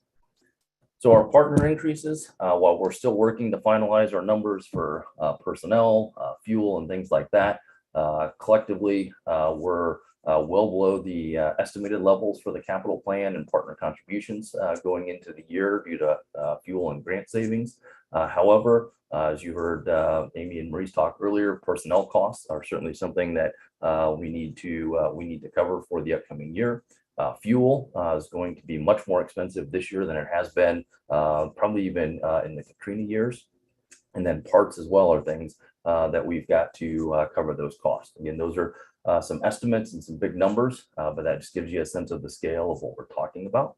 We'll be able to offset some of those increases utilizing our SNAP and federal funding. However, to do those increases and then also cover capital, that will require a rate adjustment to the transit levy for the town of Chapel Hill, which is the source that we have to address funding revenue for the town. Unlike the general fund, we don't benefit from sales tax or other things. We simply have the value that's derived from the transit levy rate. So our goals are tied into the council's goals. And they're also tied into and aligned very closely with some of the goals that you all talked about earlier. First and foremost, we want to keep our team members and customers safe. Operator pay, recruitment, and retention. It's been something we've talked to you about for several years. We appreciate that you helped pass, or that you did pass, the compensation plan that moved our operator pay rate into a range that's more that's competitive with folks regionally. That's something that we're going to have to continue to address. We'll continue to work with our managers and supervisor team on our equity training. Most of them have completed phase 1 and phase 2 of the REI training, and we'll continue to utilize that training throughout the rest of our team, and looking at continuing to partner with the town's DEI officer to do additional training. The Orange County Transit Plan is updated. We're also working with taking delivery of 8 additional electric buses, and again, looking at the infrastructure that goes along with that. We've got a radio study that will be underway to help us identify the final cost to replace the radio system. We've started a solar study, and we need to look at ways to identify funding for the solar project. We want to continue our art and transit collaboration with community arts and culture, continue to grow our bus stop improvement project and support the Vision Zero efforts of the town. And then we're also in the process of replacing our next bus, our real-time system, with the new system. So it's a significant update there. And then we're also updating the system that we utilize for Easy Rider that will provide real-time information for our Easy Rider customers as well too. And last but not least, our North-South BRT project, that the environmental work continues and should be finished within this fiscal year, if not early next fiscal year. And then we'll move into 30 to 60% design. Then we're still continuing to work on funding. As many of you know, we're in good shape on the federal side, in good position there. We are unfortunately waiting on the state process to be able to, which was delayed, in need of about $45–50 million from the state to make that project go forward. So also when it comes to goals, just as a reminder for all of us, transit is one of the town's largest annual investments, not only in advancing racial and economic equity through our Fare Free program. That's something that has kind of been something that is folks have really talked a lot about lately, and other systems have been doing it as a result of COVID. A reminder, we've been doing that for 20 years, actually over 21 years now. And that's also a big part, along with our vehicles, of achieving our sustainability environmental goals, not only for the town, but also for the university as well, in the town of Carborough. The NSBRT project and our TOD project, which we'll talk more about later, can certainly help with access to housing, employment, environment, and addressing environmental and other social and healthcare issues. And then for team members, I talked about this before, the biggest impact that we can have in that area is to continue to improve wages for our frontline team members. We're currently at $18.68 an hour, which is a fantastic improvement over where we've been at.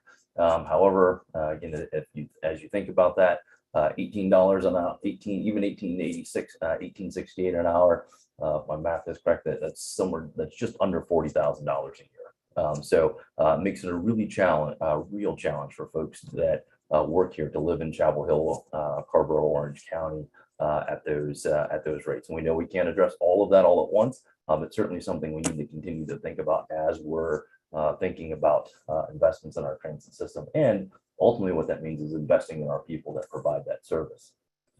So just quickly, the Orange County Transit Plan, you'll see a presentation on that here in early May from the county and from the consultants. I just wanted to remind you all that the update for that work is being done, and significant amount of work by the consultant team has been done to get to this point. There's a policy working group that Council Member Parker sits on that is working on updating that plan. And it talks about how we utilize the half-cent sales tax and some of the other fees that are generated by the sales tax and through the transit plan. And this, just again, to give you a sense of scale, even though this says FY20, not a whole lot has changed. The numbers have gone up a little bit. Again, the Orange County Transit Plan, the sales tax generates about $9.6 million for Orange County, while the Durham Transit Plan generates around $36 million for their plan. And just a sense of scale, the Wake County Transit Plan generates almost $100 million. So when you hear them talk about the multiple projects they have underway and the things that they're doing with commuter rail and other things, you also think about the sense of scale and what's available within the plan. So the draft plan has been developed. It identifies investments through FY29. There's very limited funds available kind of through FY25 because about $14 million of that has been allocated already to the North-South BRT project. The consultants and will provide council with an update of that project on May 4th. But we wanted you to know prior to that, this has also been reviewed by the transit staff and transit partners. And while we're supportive of the priorities within the plan, we also acknowledge that there's significant service needs, capital and bus stop needs that are well beyond what that plan is able to cover. And then, of course, the interlocal agreement that details how that money is spent. Kind of the nuts and bolts of that is also being developed in coordination and updated and developed in coordination with the Durham County effort as well. So with that, happy to answer any questions that you might have. Thank you for that whirlwind tour, Brian. Council members, do you have questions? Can you bring us back to full screen, please, Brian? Yes.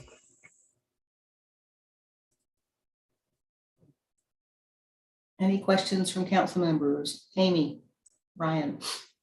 Yeah, just and you don't have to go into a lot of detail here, but when you talk about the debt financing, how does that work on an ongoing basis? Because if you need 6 or 7 buses a year, then presumably, you're always going to be paying off 6 or 7 buses, right?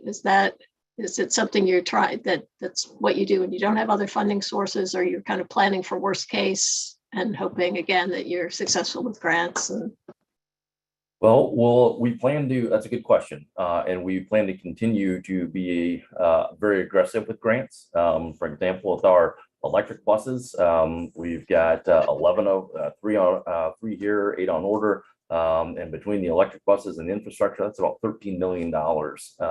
And the town and the transit partners, their cost to that is about just under $2 million.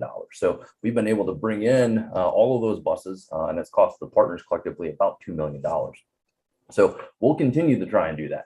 But we've got such a big hole right now with the 25, even subtracting some of those electric buses out of there, that even if we're successful with another grant that got us another 5 or another 6, that hole would still be big. So what we hope is that we'd be able to debt finance, a chunk of those buses, whether it's 10 or 13, we'd be able to debt finance them to help us climb out of that hole. And then that would support the grants that we'd be able to get to take us the rest of the way. Now, if we don't get any grants, then we'd have to do as you described. We'd either have to debt finance buses or on a rolling basis, or we would have to make other difficult decisions. so it's kind of a replay of the 2017 scenario then.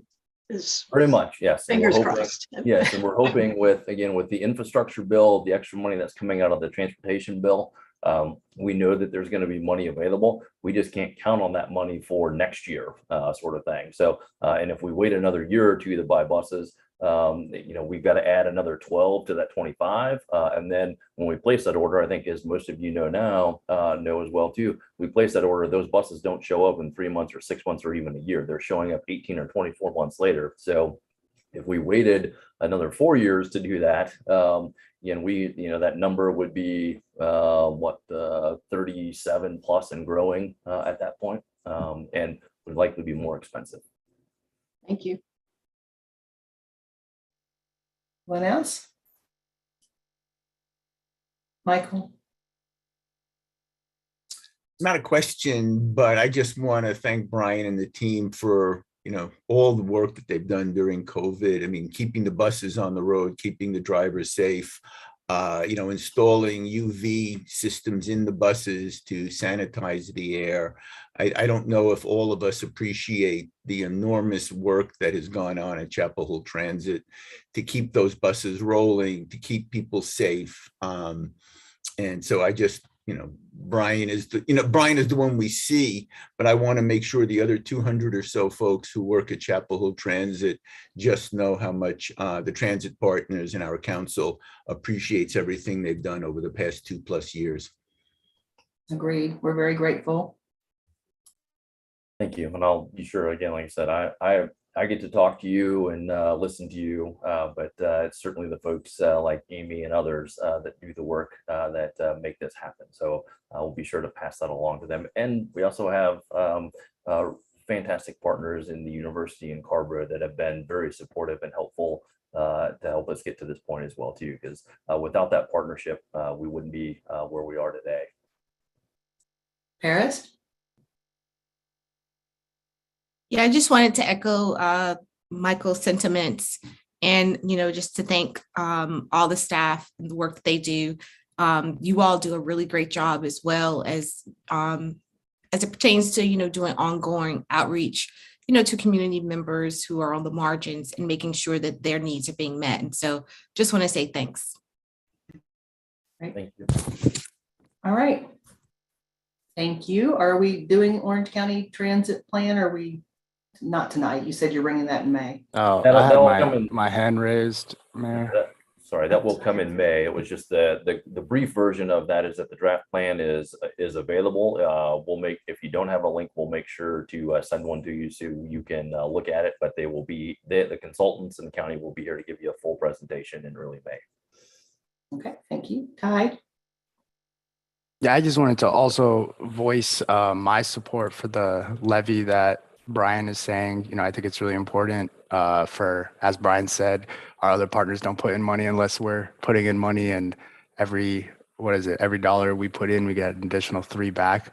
So can't emphasize that investment enough, especially as it pertains to our climate action goals. I know all of our colleagues support that. So just wanted to voice that support, make sure it was heard. Okay. Well, we'll look forward to hearing more as we continue through our budget processing and from the state. And I had a good discussion with Senator Woodard today, but unfortunately his outlook on a few of the things were not as rosy as we were hoping, but we will see what that yields. All right. That moves us on to our third item, which is transit-oriented development and a couple other things. Oh, Deidre, you're joining us tonight. Nice to see you. Welcome. And Colleen, are you leading us off? Yes, I am. Thank you, Madam Great. Mayor.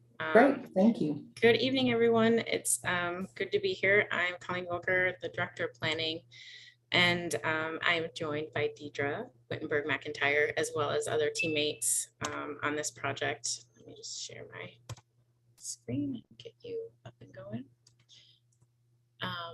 So tonight we are talking about 2 initiatives, but there's a lot of other planning efforts that have been sort of up for discussion. And so we wanted to come back to you and talk about where we are today and how the work is going to be related and opportunities for alignment. But the big question in front of us tonight is, do we pause the TOD and LUMO work? I think that's been a question that has been asked, and we would like to get some definitive direction from council. And before we do that, we just want to share sort of how we got here, previous work that's been done with the TOD and the LUMO, sort of the options that we're pursuing right now. And I think we're revisiting some of those. And then we've heard from council to sort of share with you to round out your knowledge base, sort of how do these various planning initiatives align? And so we'll talk about that. And then sort of where are the council decisions in the process. We've heard that you wanted to understand that a little bit better too moving forward, and we have some updates to share with you tonight. So just to talk about how we got here where we are. In 2017, that's when council initiated the project. There was a project charter, and I'll share that in the next slide, but you approved, or the council then approved, sort of starting the rewrite. And that started with the future land use map. There was a process that went through that work. And then council in January 2020 looked at various options for the rewrite portion. And in December 2020, the FLUME was adopted. At the same time, the Federal Transit Authority granted funding for the bus rapid transit, transit-oriented development planning along the north-south BRT corridor. So as we were sort of figuring out how the TOD and the ordinance rewrite would work together, council, we had a work session in April of 2021. That was sort of the official kickoff. At the same time, there were discussions around housing, and we were receiving a lot of multifamily developments, and we were sort of wondering, you know, is this really needed, the multifamily? Is it for student housing? Is it for young professionals? Who is this for? And so that's when the scoping and the discussions around the housing study were starting to kick off. In the early spring of 2021, we started scoping and vetting the transit-oriented development and the UDO. We were directed by council to combine the two initiatives because the TOD is so reliant upon the land use. And we'll get into that in a little bit in the presentation. And because of that combination, we requested an extension from the FTA. We have an 18-month timeline from the date of award with the grant. And so because we got that extension request in August of last year, our new deadline is February of 2023. And we'll talk about that in a little bit. We had council small groups in August to talk about the draft of the scope of work, just to sort of understand what that meant. We had talked about in the spring in the council work session doing like a missing middle scan, because we, you know, again, we were starting to talk about the housing needs and trying to understand that a little bit more with the single family residential areas. We also were starting to talk a little bit more about values and broadening the scope around the values being discussed for just the focus areas to being town-wide values. And I'll talk about that in a little bit too. A few weeks later in September, the housing report was released, and the RFP for this work was also released. And there was really a change in understanding when we saw the targets and the demand in sort of numerical form. I think it confirmed a lot of the anecdotes and a lot of the experiences that we'd all been having. And so that has sort of had a watershed moment with the planning efforts that have happened since then. And we can talk about that in a little bit. And then in the fall, there was elections, and we had the consultant selection. In 2022, we had a work session right away in January to introduce you to the top candidate that the panel selected, and we executed the contract with them after that.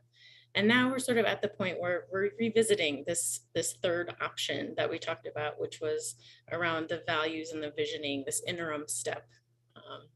And in the meantime, the transit-oriented development work, there's been some pre-work there. And I'm gonna let Brian and Matt talk about that for a little bit. All right, I'm Matt Cecil with Transit, and for a little bit of the history of TOD work in the NSBRT corridor, in summer of 2019, we did complete a $100,000 TOD project led by Dover Coal and AECom. This was at the request of council in advance of selecting the final running way for the BRT project. We did a very long, robust 3-day open house with planning charrettes and a lot of focus groups. We made sure we invited businesses, institutional and local governments, senior groups, all the way down to cyclists, pedestrians, commuters, and accessibility groups. We did a lot of work to make sure we heard from as many people as possible to better inform our efforts. Based on these focus groups discussions, we established a basic image set of what the community expectations might be for stations and future development opportunities in those station areas. We were also able to identify 5 corridor typologies, including a central core. So that's your South Columbia Street, Pittsburgh Street, downtown area, medical center right around UNC, and your neighborhood section, which is Hillsborough, Northfield, Homestead, New Stateside, and Colbert Road down near 54.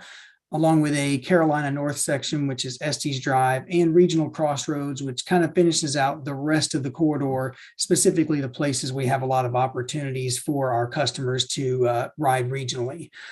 The TOD work that we are doing now is going to build on this effort that was already done, and a key design development principle for it is that we have a variety of stations, from smaller neighborhood stations all the way up to the more complex regional stations.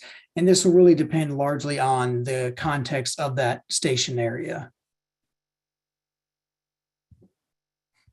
So in addition to the TOD work that's been done, there's been a lot of engagement that's been happening over the course of the years with land use management ordinance rewrite. And so in 2017, like I said, there was a charter that was adopted by council, and that outlined the goals and the deliverables, and then the time frame in the budget. And this is when the sort of three goals of predictability, functionality, and intentionality were where the town arrived at those, because there was a significant amount of engagement for this piece. And as part of that, there were three options that were provided. The first one for rewriting the LUMA was, just doing a lighter lift, doing some basic analysis and some engagement. There would be fewer revisions to the draft text, and this was going to be about $150,000. The second option was to do more in-depth analysis, and this would have included the engineering design manual, the town code, and any recommendations around certain requirements. And there's going to be more engagement, including sort of online staff or online surveys and staff, and it was double the cost of option one. And option three, which is what council selected, was to do this interim step, which would include a better defined vision for the focus areas and the street sections to street frontages. And it included analysis of tools to move forward the town goals. And, there were provisions of sort of diverse housing options in neighborhoods, zoning standards for resiliency, all of the sort of policy goals that council has outlined over time. These would be incorporated. But the understanding was that the vision for the focus areas was necessary to understand the public benefits that are most needed and desired within each of those areas. So it was going to be a lot more context sensitive and responsive to the needs of the place where we were planning. This approach was $652,000, and it was spread over the course of 4 years. And that's been the budget that we've been operating under and the time frame. So to give you examples of what we're talking about, it sounds very abstract when we say visioning and policy driven. This is one example of what that means. So for example, there's the climate action and response plan that council adopted that has green building measures to support becoming carbon neutral. Chapel Hill could choose to incorporate that value of resilience and sustainability through different green building measures like green facades and green roofs, which is what's shown here. Other cities have done this: Stuttgart, Chicago, Malmo. They've chosen to focus on vegetated green roofs. And so when people come to their city, they are sort of visually treated with their values because their roofscape is a greenscape essentially. And that's sort of an iconic opportunity that those cities have produced, and Chapel Hill has the opportunity to do that here. So that's what we're talking about when you take sort of policy visioning ideas into zoning regulations, but base it on values and choices. So the task that council had given us to combine the TOD and the LUMO was really because the TOD needed the land use to sort of validate and inform the bus rapid transit, to make sure that the principles for development and urban design that were done with the Dover Coal work and the past TOD framework could further support the BRT. So one example of that is what's shown here in the graphics. On the far right is sort of the transit line with the stops. And then next to it is sort of the Dover Coal sketching of what a station area could look like. This next phase of the planning effort that we're contracted to do now is sort of coloring in what that sketch looks like and making it less sketchy, sort of having more defined line weight in a way, to use that metaphor, but to understand where the buildings are going to be located, how big the blocks are going to be, what the connectivity on the pedestrian sort of level is going to be from those buildings to the station areas. That level of detail is what this next phase of planning is going to round out. And at the same time, for the land use management ordinance, the visioning piece, the goal there is for the project to determine a physical vision that again is set in the community values that can be translated into development regulations later. So this phase of the project is not the rewriting of the code, it's evaluating the ordinance itself and the planning, but the goal is to really identify what the physical vision is and the values that will inform the regulations in the next phase of the rewrite. So what that looks like in the combined solicitation, you know, the TOD work is really driven by the federal grant requirements. And so we have a work program, we have a schedule, we have a specified budget. And at the same time, the UDO piece, what we did was we knew there were some needs to, you know, to address council's direction, but also we knew that there were additional studies and analysis necessary to build off the planning work for future efforts, but also to fill in some of the gaps from past planning work. And I can give you examples about that in a little bit. But the required skill sets for the team really was going to be interdisciplinary for both pieces. And so that's why we have the team that we hired, which is filled with land use planning experts, transportation planning, engagement. We have a code writing team. Equitable development was a primary reason why we selected this team, not so much around engagement and equitable engagement is one piece of it, but in the content and the analysis and definitely in the implementation and the outcomes, that was the piece that the team that we selected really scored well on and has experience in producing. The other pieces too, real estate economics, urban design, all of these things help round out the needs for both projects. And then we had additional preferred skill sets and the team actually has those as well, especially around housing affordability and sustainable design. So there were two pieces that we identified in our solicitation that were sort of in addition to the focus areas. And we wanted to set expectations for the team right away around what we meant by the physical vision and tying it to the values discussions that have occurred already in the community. And so determining the physical vision for each focus area, we wanted to entail specific planning techniques. So for example, the focus areas, we wanted them to break down into a system like neighborhoods or districts or activity nodes, something that's appropriate to support discussion of those areas. So they have differing physical character, again, because we want to make sure that there are opportunities for placemaking that sort of honor the authenticity and just the distinctness of the different neighborhoods. We wanted to create a series of street sections. So that is a level of detail that will definitely be an outcome of this work. We will, of course, we want to encourage walkability. We hear this a lot from council and from the community, and talking about outdoor rooms in the public realm and how to enhance those spaces. We know we want to talk about block sizes, the shape, their orientation. That's for walkability, that's also for placemaking and sort of encouraging that multimodal choice.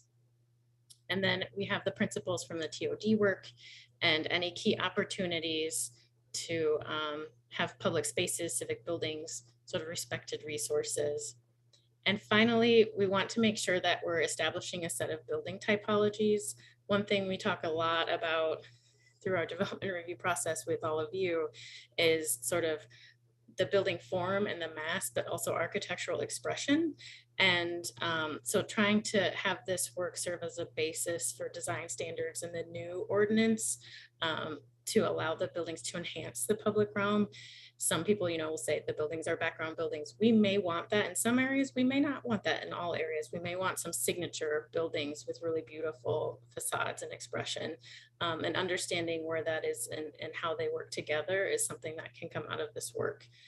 We also will have 3D modeling and visualization. So we know what the resulting built environment could look like, and to help sort of facilitate these conversations.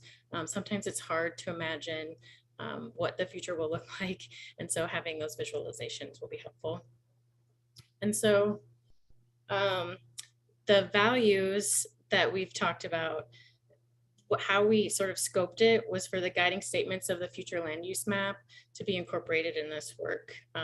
So sort of numbers 1 through 4 really talk about climate resiliency and environmental stewardship, equitable planning and development, the diversity of housing types, and then promoting distinctive, safe, and attractive neighborhoods. Those were sort of writ large what we wanted to discuss town-wide. And again, we have this idea of applying an equity lens. And what that means in this instance is that, of course, engaging with residents on the desired characteristics of the established neighborhoods, but also striving for an appropriate balance between maintaining physical character while allowing neighborhoods to become more inclusive. And I can expand on that if needed. But the goal really is to have existing residents accrue wealth. And so this is an opportunity to do that. There's an opportunity to have the cost benefit analysis, and I'll get into that a little bit. That's related to the housing piece. And then determining potential zoning tools. This is really important for us when we talk about development later, when we're implementing the vision and the values, because we want to understand sort of what desired neighborhood enhancements or community benefits are needed in these locations, whether that's neighborhood services or affordable housing or other stakeholder interests. So the project purpose and need, I'll go over this really quickly. I think we're all very aware of the goals and the values discussion. The physical vision I talked about, but I did want to just touch on the fact that we've expanded the scope in response to council's direction, not being just focused on the focus area, sorry, bad choice of words, not looking just at the focus areas, but looking at the spaces between. And the goal there is to understand what the neighborhood typologies are, to see if there are any opportunities for expanded capacity, whether that's through infill development or other sort of regulatory impediments that we could ease and sort of encourage this idea of the complete neighborhoods that we've been talking about. And then of course, a goal and a need is to have community buy-in so that ultimately council can endorse us to move forward with this work. And so there's been a lot of question about how this work with the transit-oriented development and the ordinance works with the visioning that we've been talking about, this plan to plan with Business Street, and then the proposed planning assessment, which has yet to be scoped.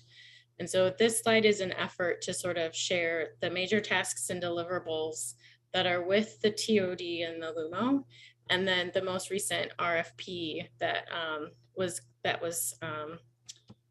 published for the visioning. And we'll get into this a little bit, but I just wanted to share with you, these are the major tasks, and there are multiple deliverables within these tasks.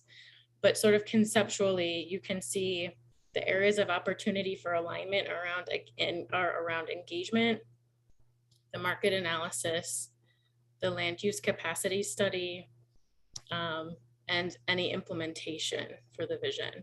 And I'll talk about sort of what that could mean in a little bit, but essentially for the TOD and the LUMO, we intentionally combined the engagement because we did not want engagement fatigue. It's exactly what Mayor Pro Tem Stegman was talking about with the open space master plan. And the goal here is to speak to the same people with the same questions. And then if there are other people, bring them in. But the goal is not to have engagement fatigue. I think we've heard that a lot, that people are done talking. They want to see action.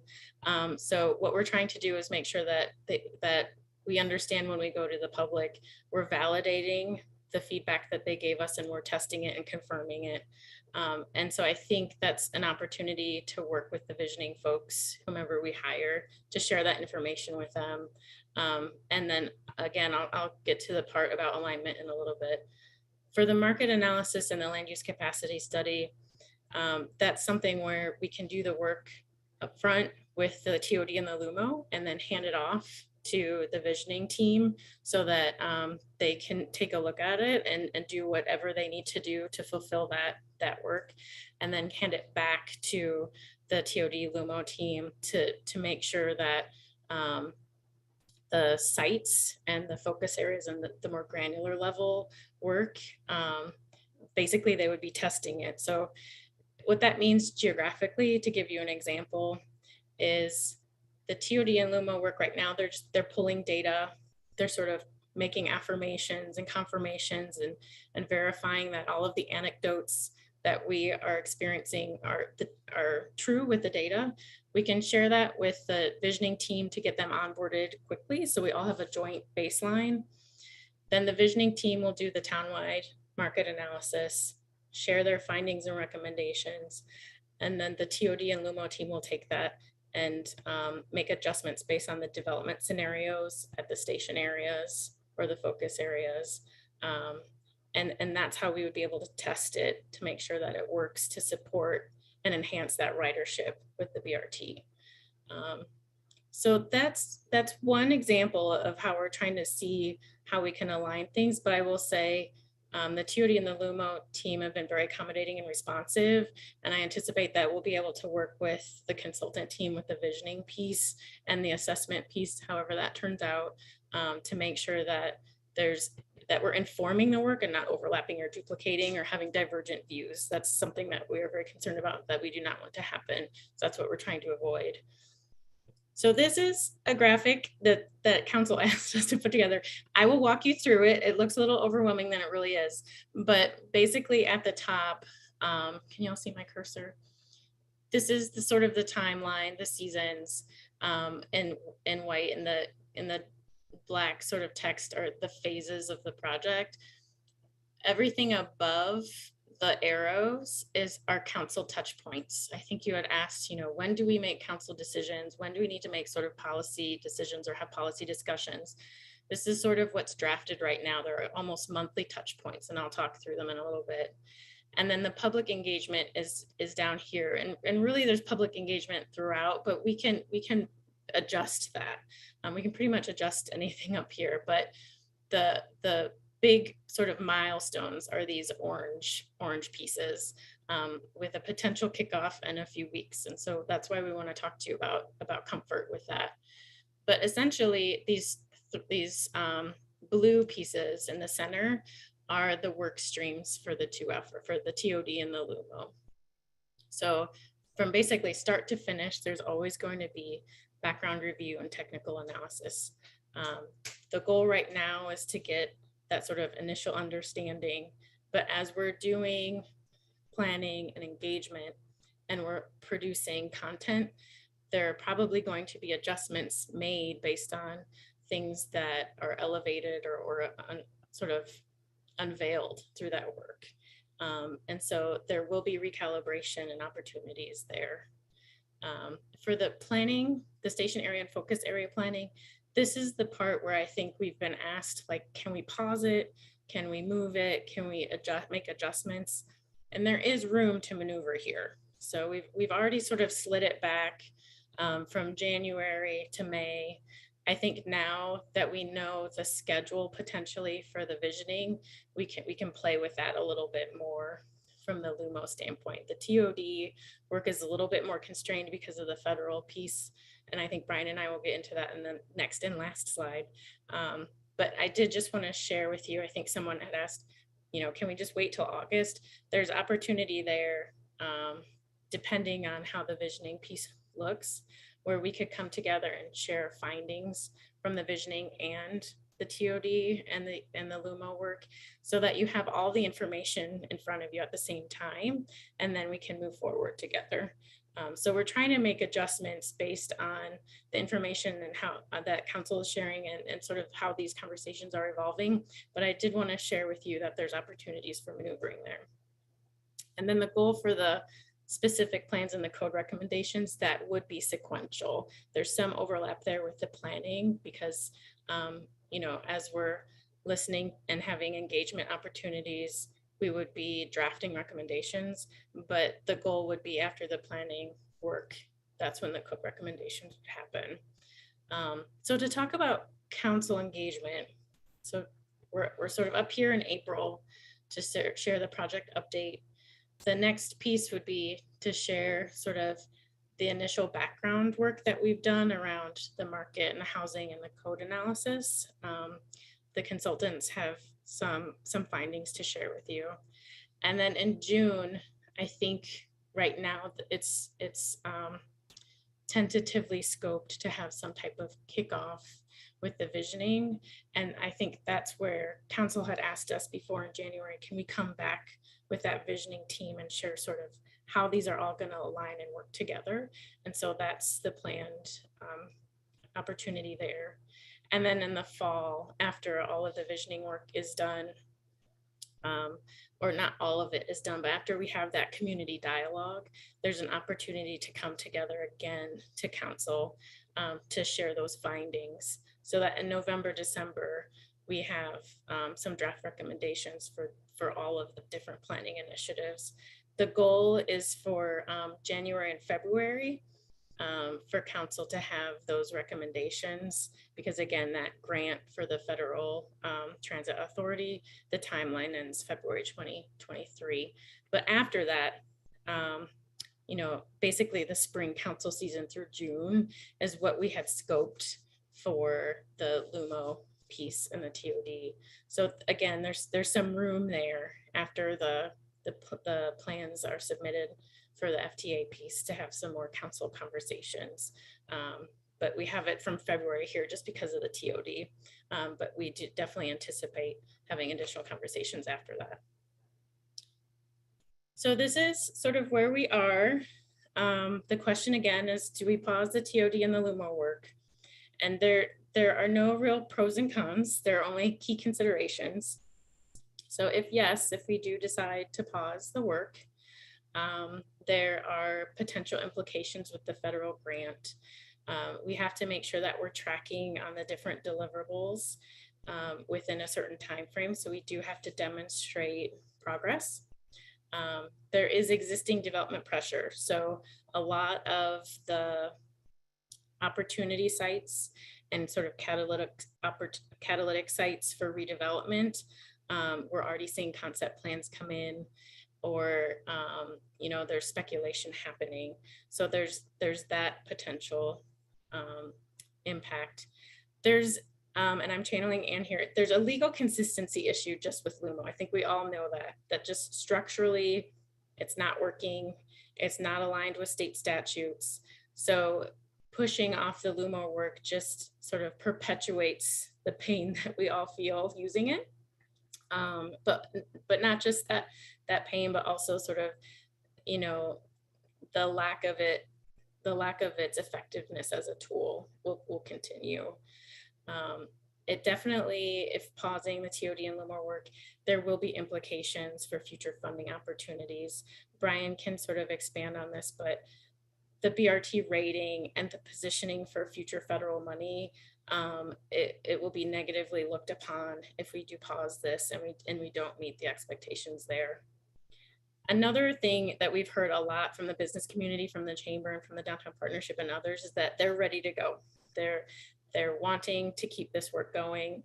And so anything to help promote that, to help get them back up and running with response and recovery from COVID, that's something to consider.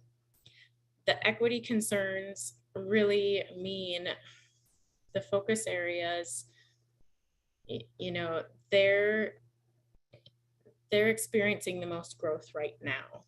And those are areas that are not single family residential areas.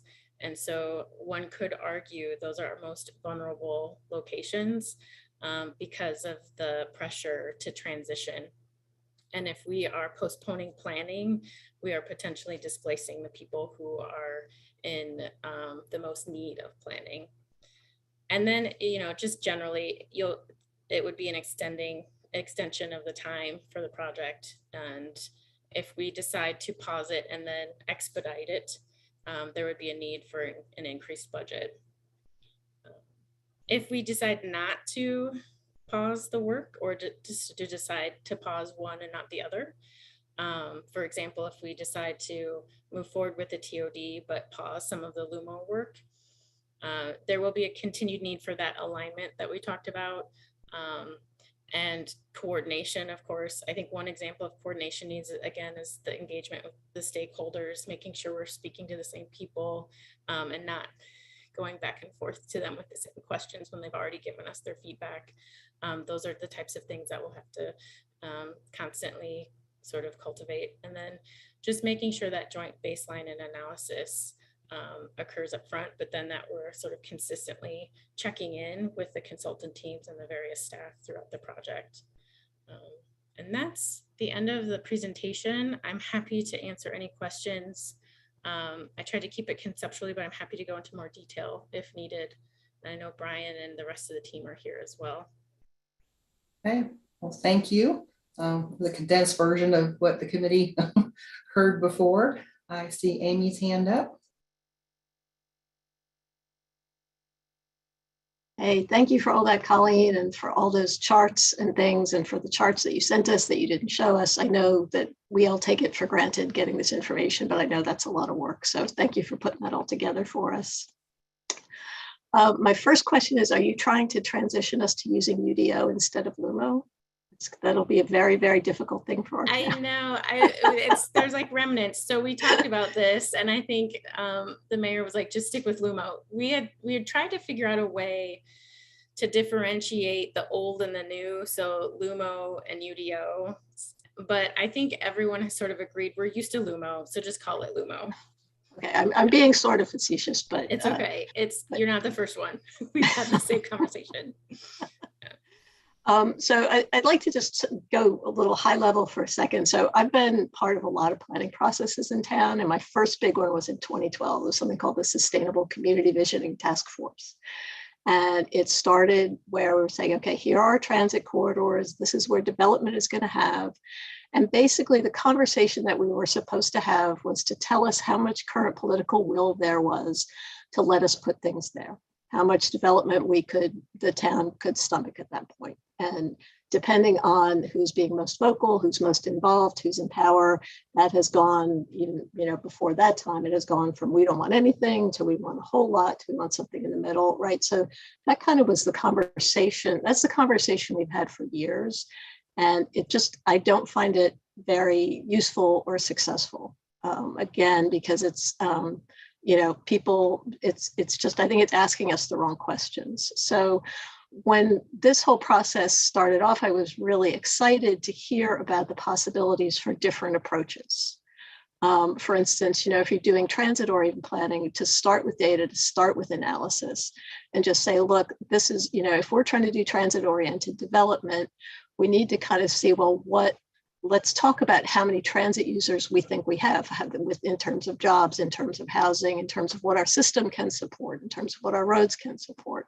And then say, okay, we think here's an analysis here. We think this is what we can actually achieve with transit-oriented development.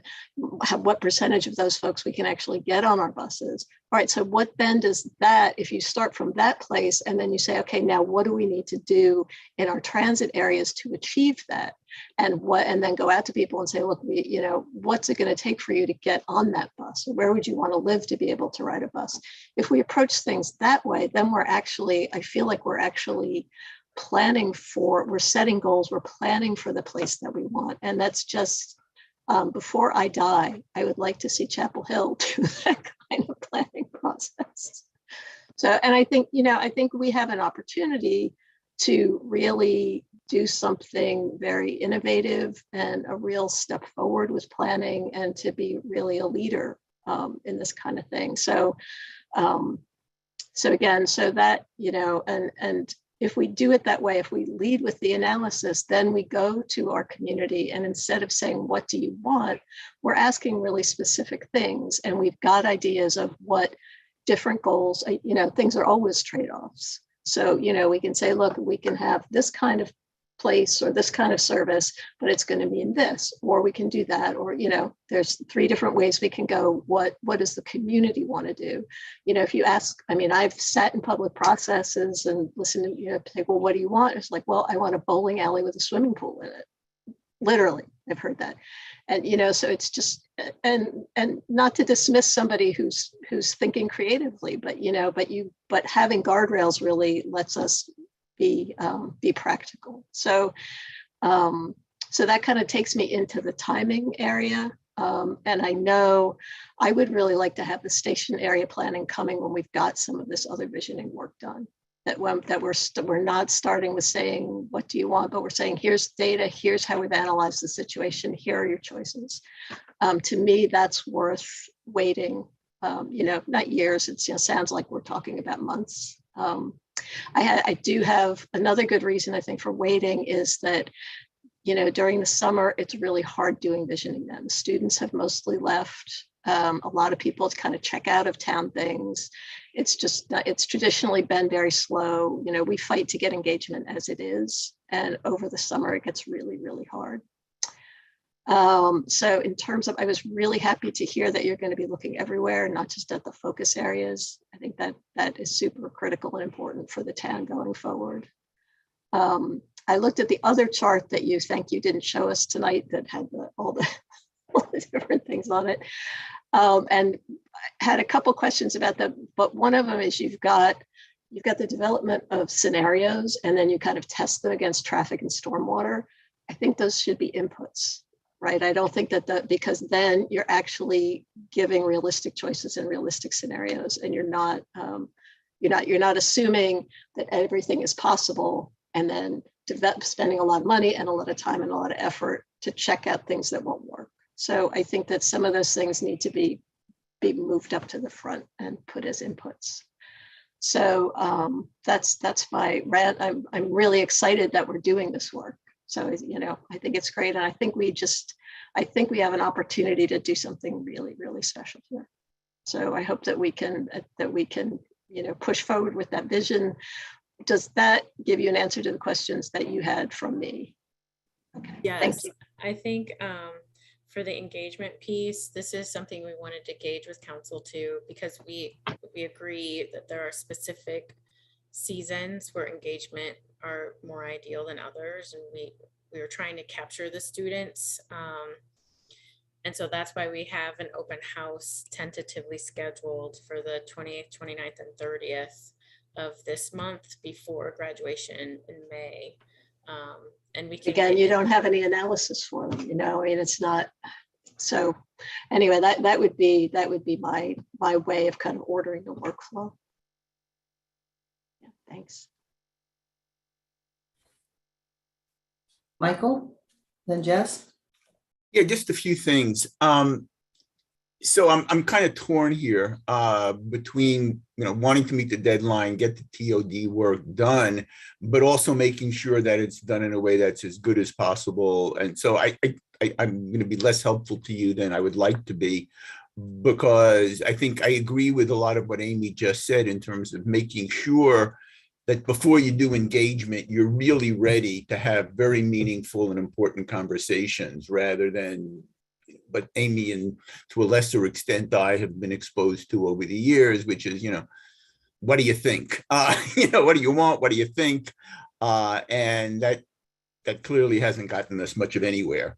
And I don't know, you know, and again, we have, you know, we're sort of synchronized with the school year, summers are, you know, so I can't give you the answer, but it seems to me that at least if we're not going to pause the TOD, we need to at least adjust it or recalibrate it to make sure that the pieces are flowing in the right order, that we're not doing engagement before we're ready to sort of harvest from the engagement what we need. And that applies to the, you know, the LUMO over, you know, the UDO, the LUMO rewrite overall is, so that's point number one. Similarly, in terms of the LUMO work and the visioning, you know, I'm just concerned that I've expressed this, you know, before, so this isn't something you haven't heard from me, about having, you know, two consultants do the same work and then, God forbid, coming up with different answers. And then what do? Hire a third consultant to arbitrate. But so I think we need to be clear who's doing what.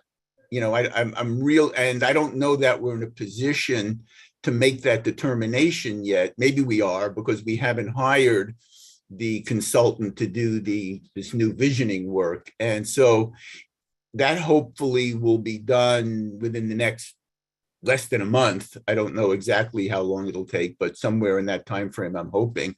So maybe there are pieces, I think if stuff is halfway done, 3/4 done, then it doesn't make a whole lot of sense to stop and then just have, bitsy pieces of work. But if there are things that have not yet been started or are, or are just getting started that could potentially overlap with the visioning work, then I would sort of want to hold those for the month or so, see what happens after we make the hire, and then work it out and make sure that everybody is aligned, that there's no overlap, there's no duplication, and there's no dueling consultants. So that would be my take on the LUMO work, is not pause everything, but I think there may be selective pieces of it that we want to pause, given, and I don't know what, the status of all the, the work streams and all the work that's being done. So I can't give you any specifics on that.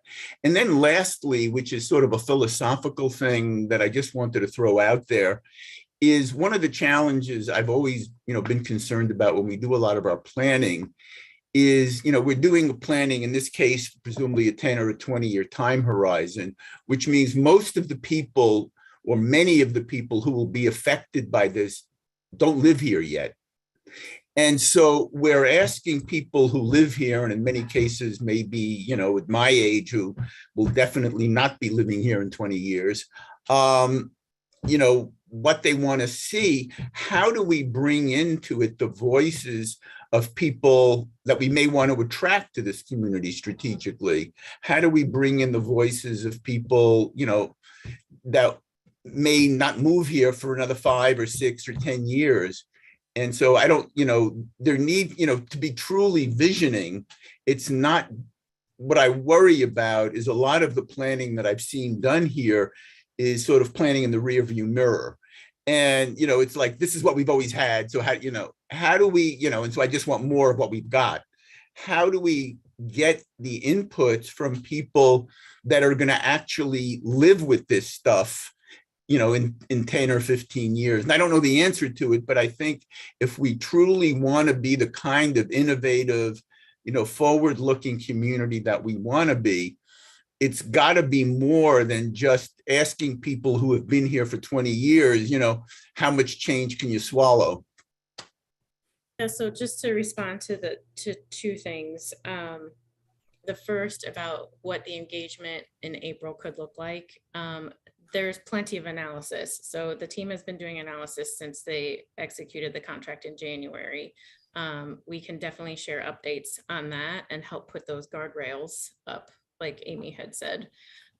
So there's that piece. And then the second one around the philosophical piece, attraction is one thing, retention is also another. So youth engagement is going to be very important. Attracting the people who are in school right now, what will it take if you're getting a job in the region to have you live here? So another reason why we need that student engagement. But then, young professionals, families, any phase of life is important in the engagement. But I think if we are looking at 10 to 20 years, kind of want to look at some middle schoolers and high schoolers and college students, to see how they want to stay here, how they want to contribute to their community. And that's something that we've been working with the consultant on to make sure that it's fun and interactive and approachable. That's also part of the equity piece, because it is such a technical subject. We want to make sure as many people can talk about it as possible, which is another phase or opportunity. If we're sliding the LUMO work, we can add that engagement education so that we are all able to converse together when it comes to the visioning in the fall, when we have recommendations and where the rubbers sort of meet in the road. Okay. And I guess presumably, since we're looking to hire, we have hired or will hire or both, top-notch people, they will have experiences from elsewhere to hopefully share with us. I mean, that's really. So I don't know, did this help you at all, Colleen? Yes, Oh, yes. okay. Mhm. Thank you. All right, we have Jess, then Ty, then Karen. Yeah, thank you for this presentation, Colleen. I think generally for me, I don't, I'm still not totally sure all the components of the TOD that have to be done in order to submit in February or whatever the exact deadline is. But I certainly don't want us to lose future funding or any of that. I think my other huge priority is having the visioning drive this work. I don't want to back into the work anymore. I want to have us be hooking everything into the vision so it's coherent, so that we have the analysis. I think the council and the public actually, like, we should be really transparent about the analysis and the assumptions. So I think council should see that stuff before it goes out to the public. I think that's really critical too. But I think I guess to me, whatever can be put on hold until we have the visioning work done should be. And I think whatever absolutely has to happen in order for the TOD to go in on time should also happen. So I think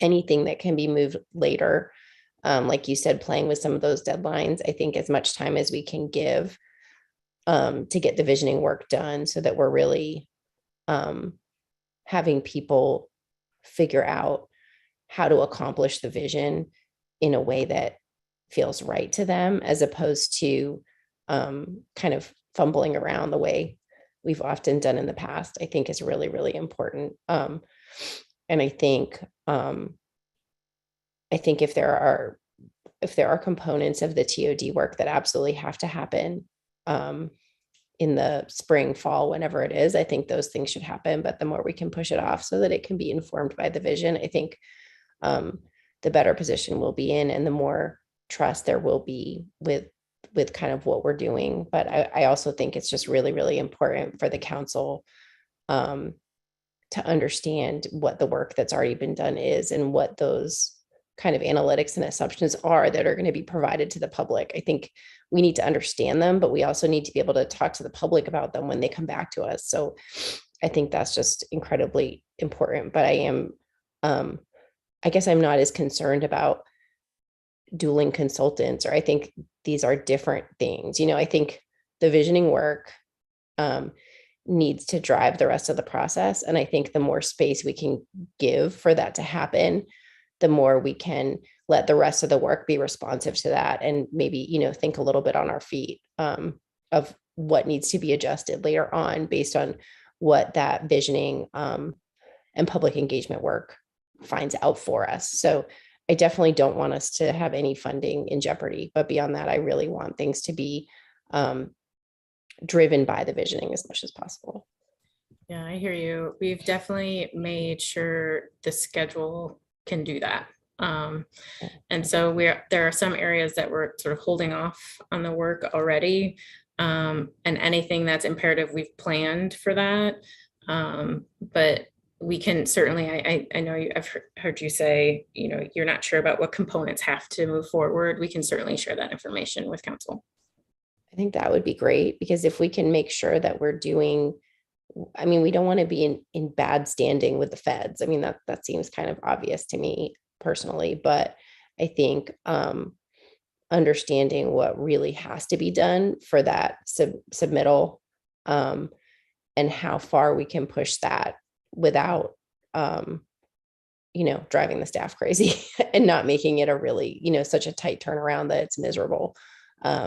But just making sure that we can get, making sure it's vetted and making sure, that we've seen the analytics and the assumptions, but also really making sure that that we have the time we need, but not padding it too much, so that whatever we can push to the fall when that visioning work will be, hopefully mostly completed and can inform, I think would be really, the ideal scenario. Okay. Ty, then Karen, then Camille.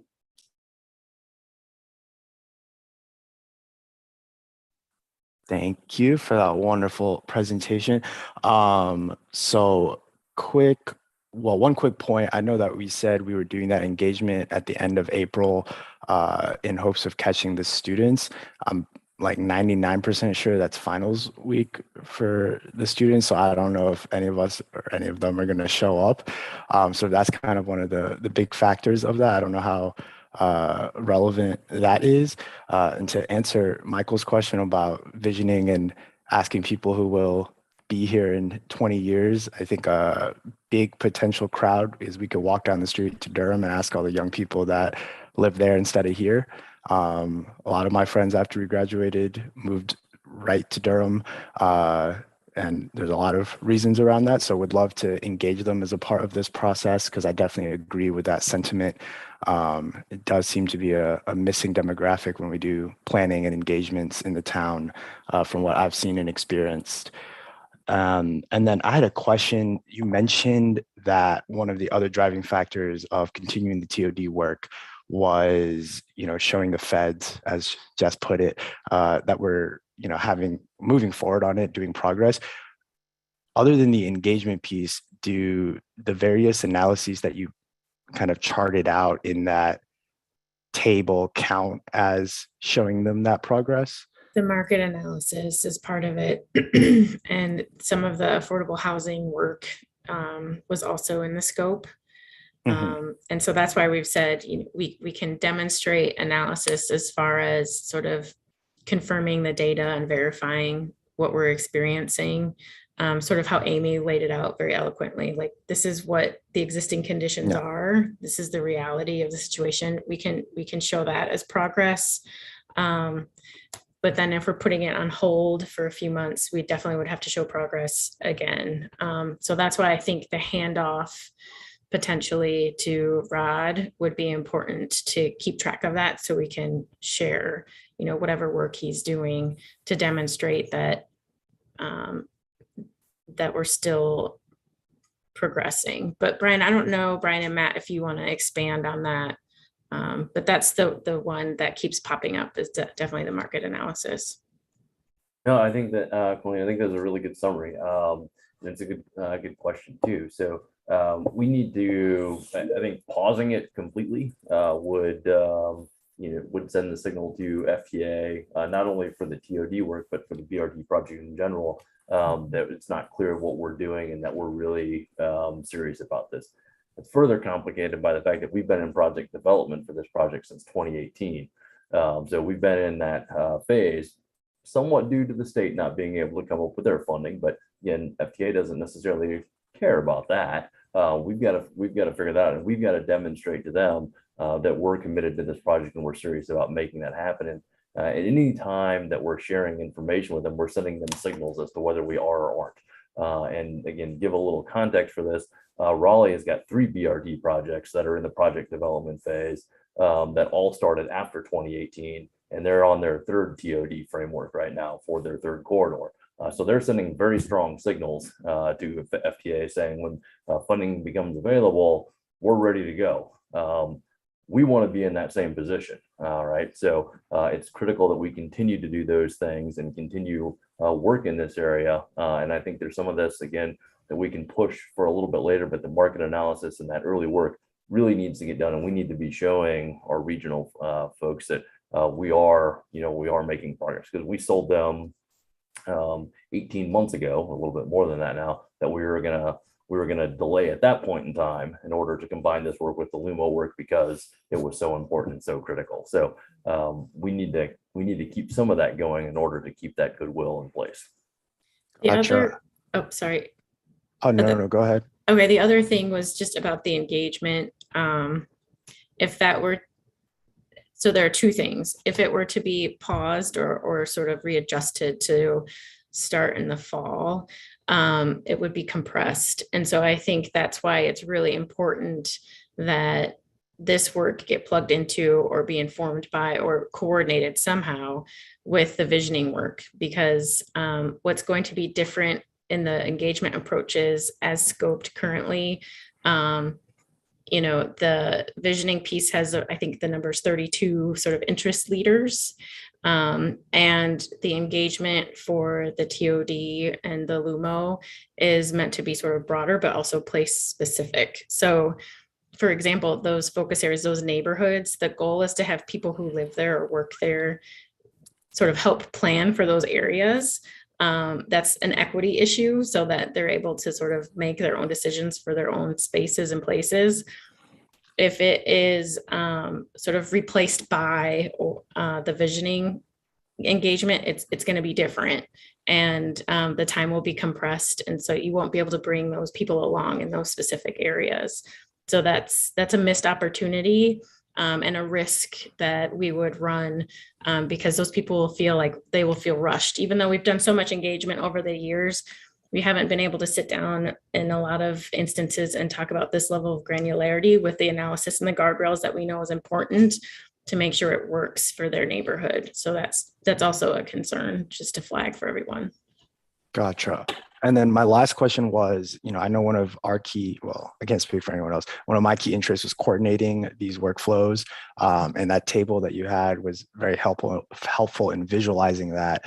And two or three of, going back to analyses, 2 or 3 of the rows where I think every single one of the workflows had the X was the analyses. So could you just help me understand, and I think you mentioned this briefly, that the SOM team has been doing these, I think it was the housing capacity, the market analysis, and there was one other one since January. So is the plan in terms of coordinating that since those are already being done / about to be done soon, those would just be handed over to whoever we end up selecting for the visioning piece, since that is, as I understand it, a more high level community conversation type thing to get to that vision. So am I getting that right? Like those analyses would plug into the visioning process?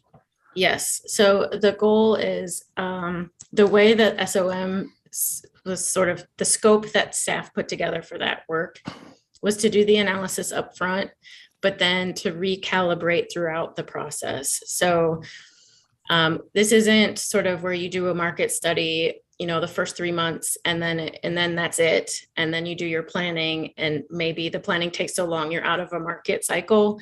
The goal here was to keep the market tracking along with the study, because the volatility of the market is so up and down these days with the pandemic. But also that's just good planning practice. That's why we decided to have the market analysis up front. And then as the planning work and the content was getting produced, start to test it and recalibrate it. So what we can do, and this is something that I've done before with these types of studies, is you can do the analysis and you kind of build a model, and then you hand that off. And that's what the visioning folks would have. And they would be able to use it however they need to. And then they would hand off the model essentially to the SOM team, and they would run the model based on those development scenarios that we're producing.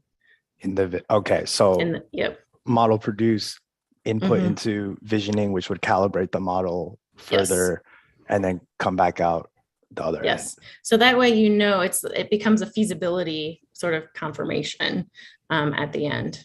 And what you're saying about spreading the engagement out over, so you're saying at each point of that, having engagement to I guess facilitate or I don't know what the term I'm looking for here, the calibration. Yes. Yep. Gotcha. Okay. That makes sense to me. Okay, we need to keep moving along here. We're getting to it's an important topic, but we're getting into the 3-hour mark here. So I have Karen followed by Camille. And if the rest of you want to have something, please weigh in, but quickly, please. Thanks. I'll try not to repeat. I agree with Ty's concern about coordination of workflows, so thank you for explaining that. Just a few opinions. I think pausing the transit-oriented development would be disastrous for all the reasons that have been talked about. So I definitely want to keep that moving forward for all the important reasons. I have some questions and concerns. And I'm going to admit, not being on the steering committee, I'm a little lost on some of the details of this, so we may need to have some other time on this We because I'm will. not sure I'm Mhm. understanding all Yeah, of we'll be all of the back. complications. But I'm a little bit struggling with as I understand it, sort of the visioning piece is kind of meant to help bring the community together around a common vision that's kind of big picture vision. And then the plans help to figure out how to make that happen. But I'm hearing you talk about like plans for by neighborhood and residents deciding what happens to their neighborhood in the future. And during the flume engagement and all of that process, you know, we had neighbors come in and say, no, we want nothing. Do not dare put a duplex in our neighborhood. We do not want anything to change. And, you know, we feel we have good reasons for that, but no. And so I don't want to send the message that that is how those kind of decisions are going to get made. And I think, you know, so I think we have to be really careful about that because neighborhood by neighborhood input is going to look different than our goal of gentle density and missing middle. And so I want to make sure we're not sending mixed messages or setting ourselves up for frustration. So I don't have the answer to that, but I am a little bit worried, and I think, you know, we also need to be, and I think you are mindful of this, but it's a different thing to say to a historically marginalized neighborhood, you all need agency in this process and you need to have, you know, a say in what happens to your neighborhood because they haven't had that agency in the past, which is very different than saying to you know, a wealthier neighborhood, hey, you guys decide what you want. I mean, that's just reality. We should not treat those the same in my mind. But that's a complicated thing to do. So I don't know if you have thoughts on how Yes. you're thinking about that. Yes. So two things. So you're absolutely right about it depends on the neighborhood.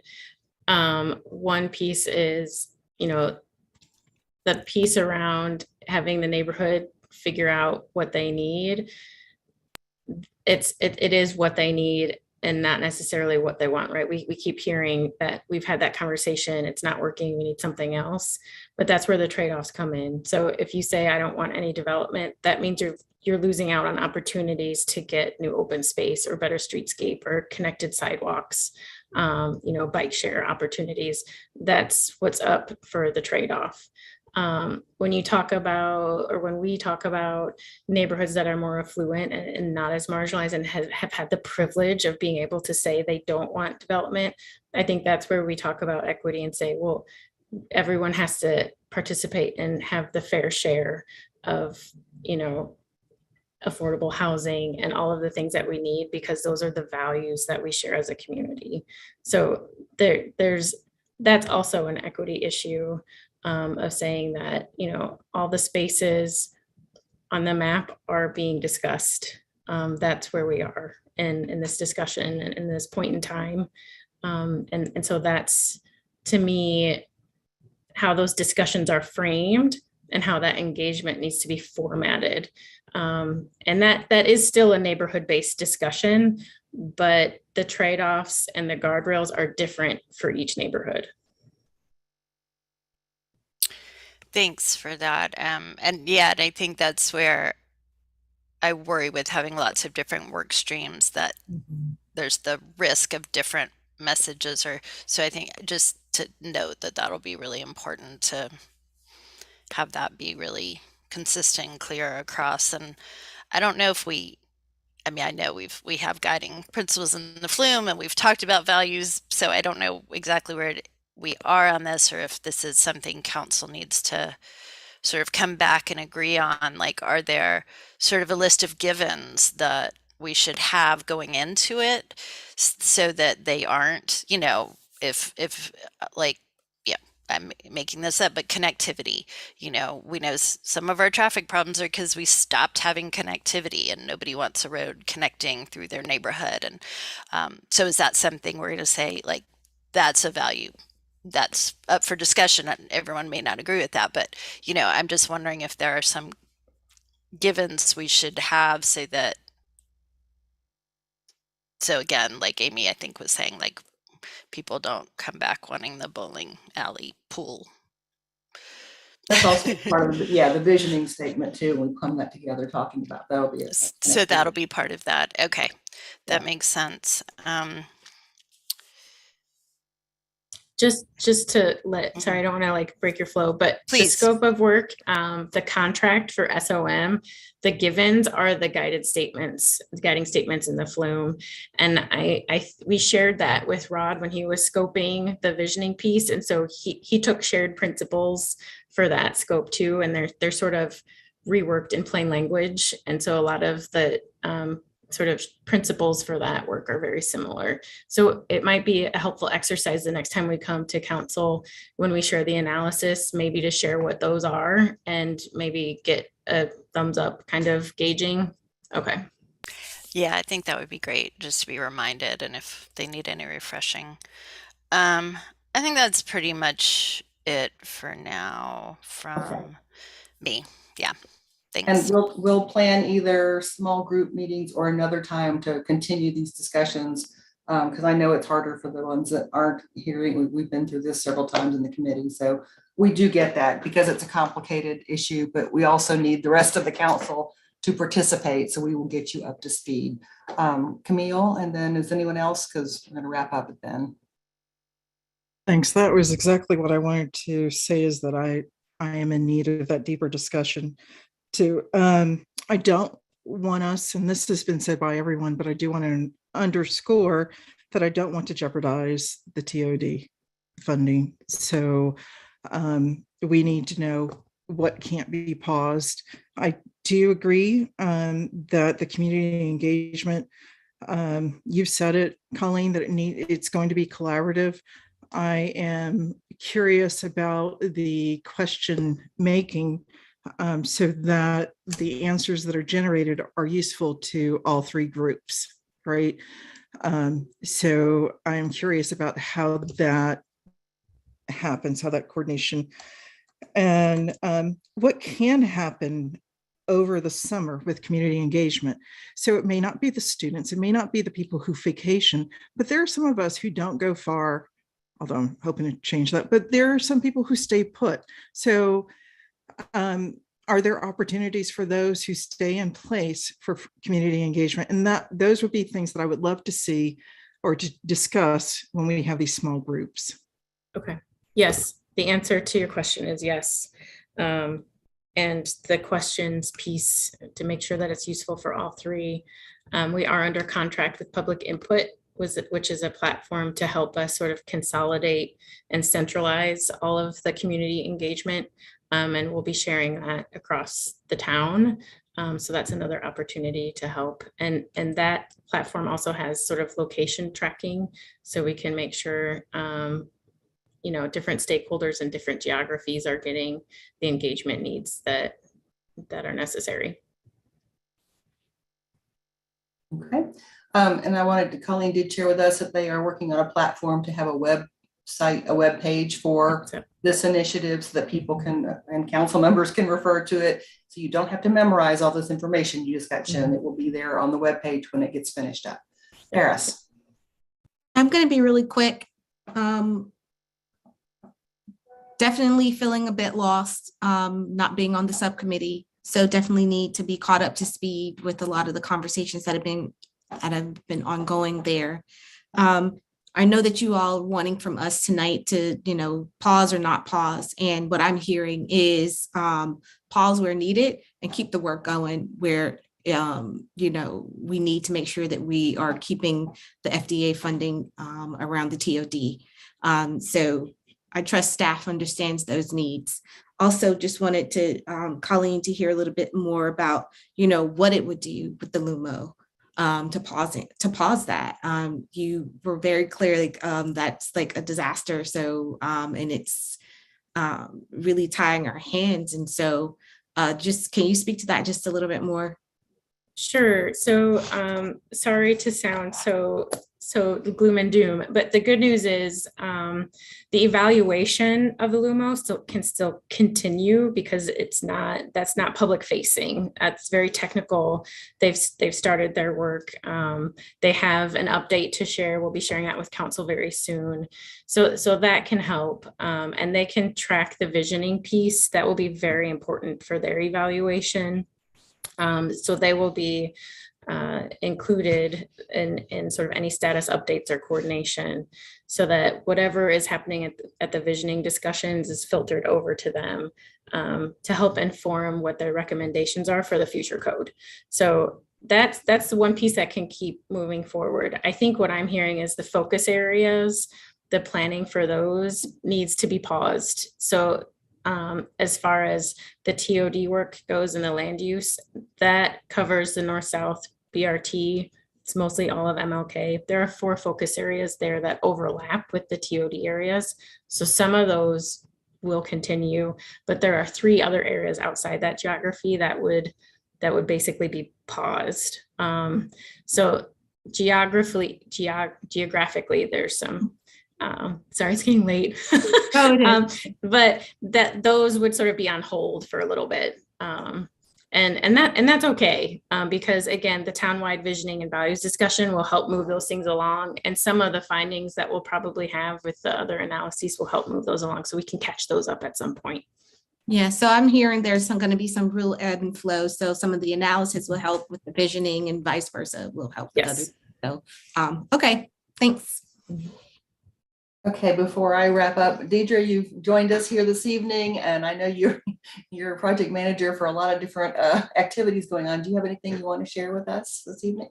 Just want to say thank you guys for having us tonight. And we have been very intentional. I think when the first time we said we wanted to pause, we really did listen to God, you to everyone, and we made an intentional course on putting the schedule together, hearing what you were saying, even with our public engagement, just making sure that we were doing what we needed to do to ensure that the TOD work went as scheduled, but also leaving room for us to make a decision as a body on the LUMO work. So I did want you to know that we heard you. And so I think hopefully tonight you are able to kind of see a reflection of that. And I look forward to this. This project is really near and dear to me. I live in Chapel Hill, so I'm excited about all of it. So just thank you for hearing us. But also please know that we have been very intentional on how we kind of paced ourselves and left some room for some strategy and some alignment in the future. Thank you for that. And I know this has been complicated, and I know you've heard some feedback tonight. I want to reiterate that I've heard loud and clear that we don't want to lose our place in line with the federal government and our TOD project, but yet we have concerns that we need the visioning to help inform the guardrails, as you put it, but also to be able to be more effective at asking the right questions of people versus just what do you want? I think the whole conversation about students and exam period and summertime, I think somebody else is going to have to figure that part out from this. I think we want to have better information and understand the analysis that's going to be fed into that before really worrying about who we're capturing and who we're missing because of scheduling, but of time of year. But we'll let you guys that work on. Council does want to hear what analysis comes back before it just gets, pushed out there. And the coordination of workflow was important, but also reducing duplication if there was any. But I'm hearing that you guys are trying to stagger it, so that's not actually happening. I will share the rest of council that we are trying to move along a fast track. We've already scheduled interviews for our top 2 consultants. Actually, sort of 4. It's 2 for visioning and 2 for, I don't even remember now, the assessment piece. Sorry, it is late. We've taken engagement. Engagement. Sorry, I was getting And it's there. not our top two, it's the two. Well, it's all how you phrase it, Jazz. Marketing our top two. There we go. I just didn't want people to think we'd made any choices. Yeah, we haven't done anything. Okay, but we're excited and we're trying to move along as quickly as possible to get the visioning piece, which will include all of you to be part of this so that we can get moving along. So we're not talking about a pause lasting years. We're talking about actually moving along with this. So with that being said, this is what we had on our agenda this evening. I don't think we should go much any longer because it's been three pretty deep subject matters, I should say. Appreciate all the input from staff. Colleen, again, you have to put all these slides and information. Really appreciate that. We do not have a council meeting next week. So stay tuned, and then we will have a pretty hefty council meeting on the 27th, just so you know. So we'll be sending out information, so I appreciate that. I do want to share there are a lot of construction projects going on. We're getting a lot of questions and concerns. We're trying to publish as much, but we got informed that OWASA was going to be tearing up West Cameron for almost a year. We were trying to make sure that we protect our bicyclists and some kind of motor vehicle. So we're working with them to figure that out as we're resurfacing West Franklin, which is supposed to start the day after graduation. DOT informed us today that they weren't starting the I-40 widening until June or July now. So that's a little bit of a relief while we get accustomed to all the other things going on around town. East Rosemary is supposed to open back up next week. We're hopeful we're still on track for that. And if traffic flows and ebbs, and graduation, as you know, is coming up on May 8th, I believe. So we will have a busy weekend here in town with those construction projects underway and people coming in who aren't normally here for a big celebration. So anyway, but we're good at handling big celebrations. So I just share all that with you so that you're up to speed on some things. And that being said, I'm sorry we don't have time for public input, but I've been monitoring. Haven't seen any raised hands. Anyway, we thank everybody for being here and look forward to seeing you again soon. Meeting is adjourned. Night, everyone.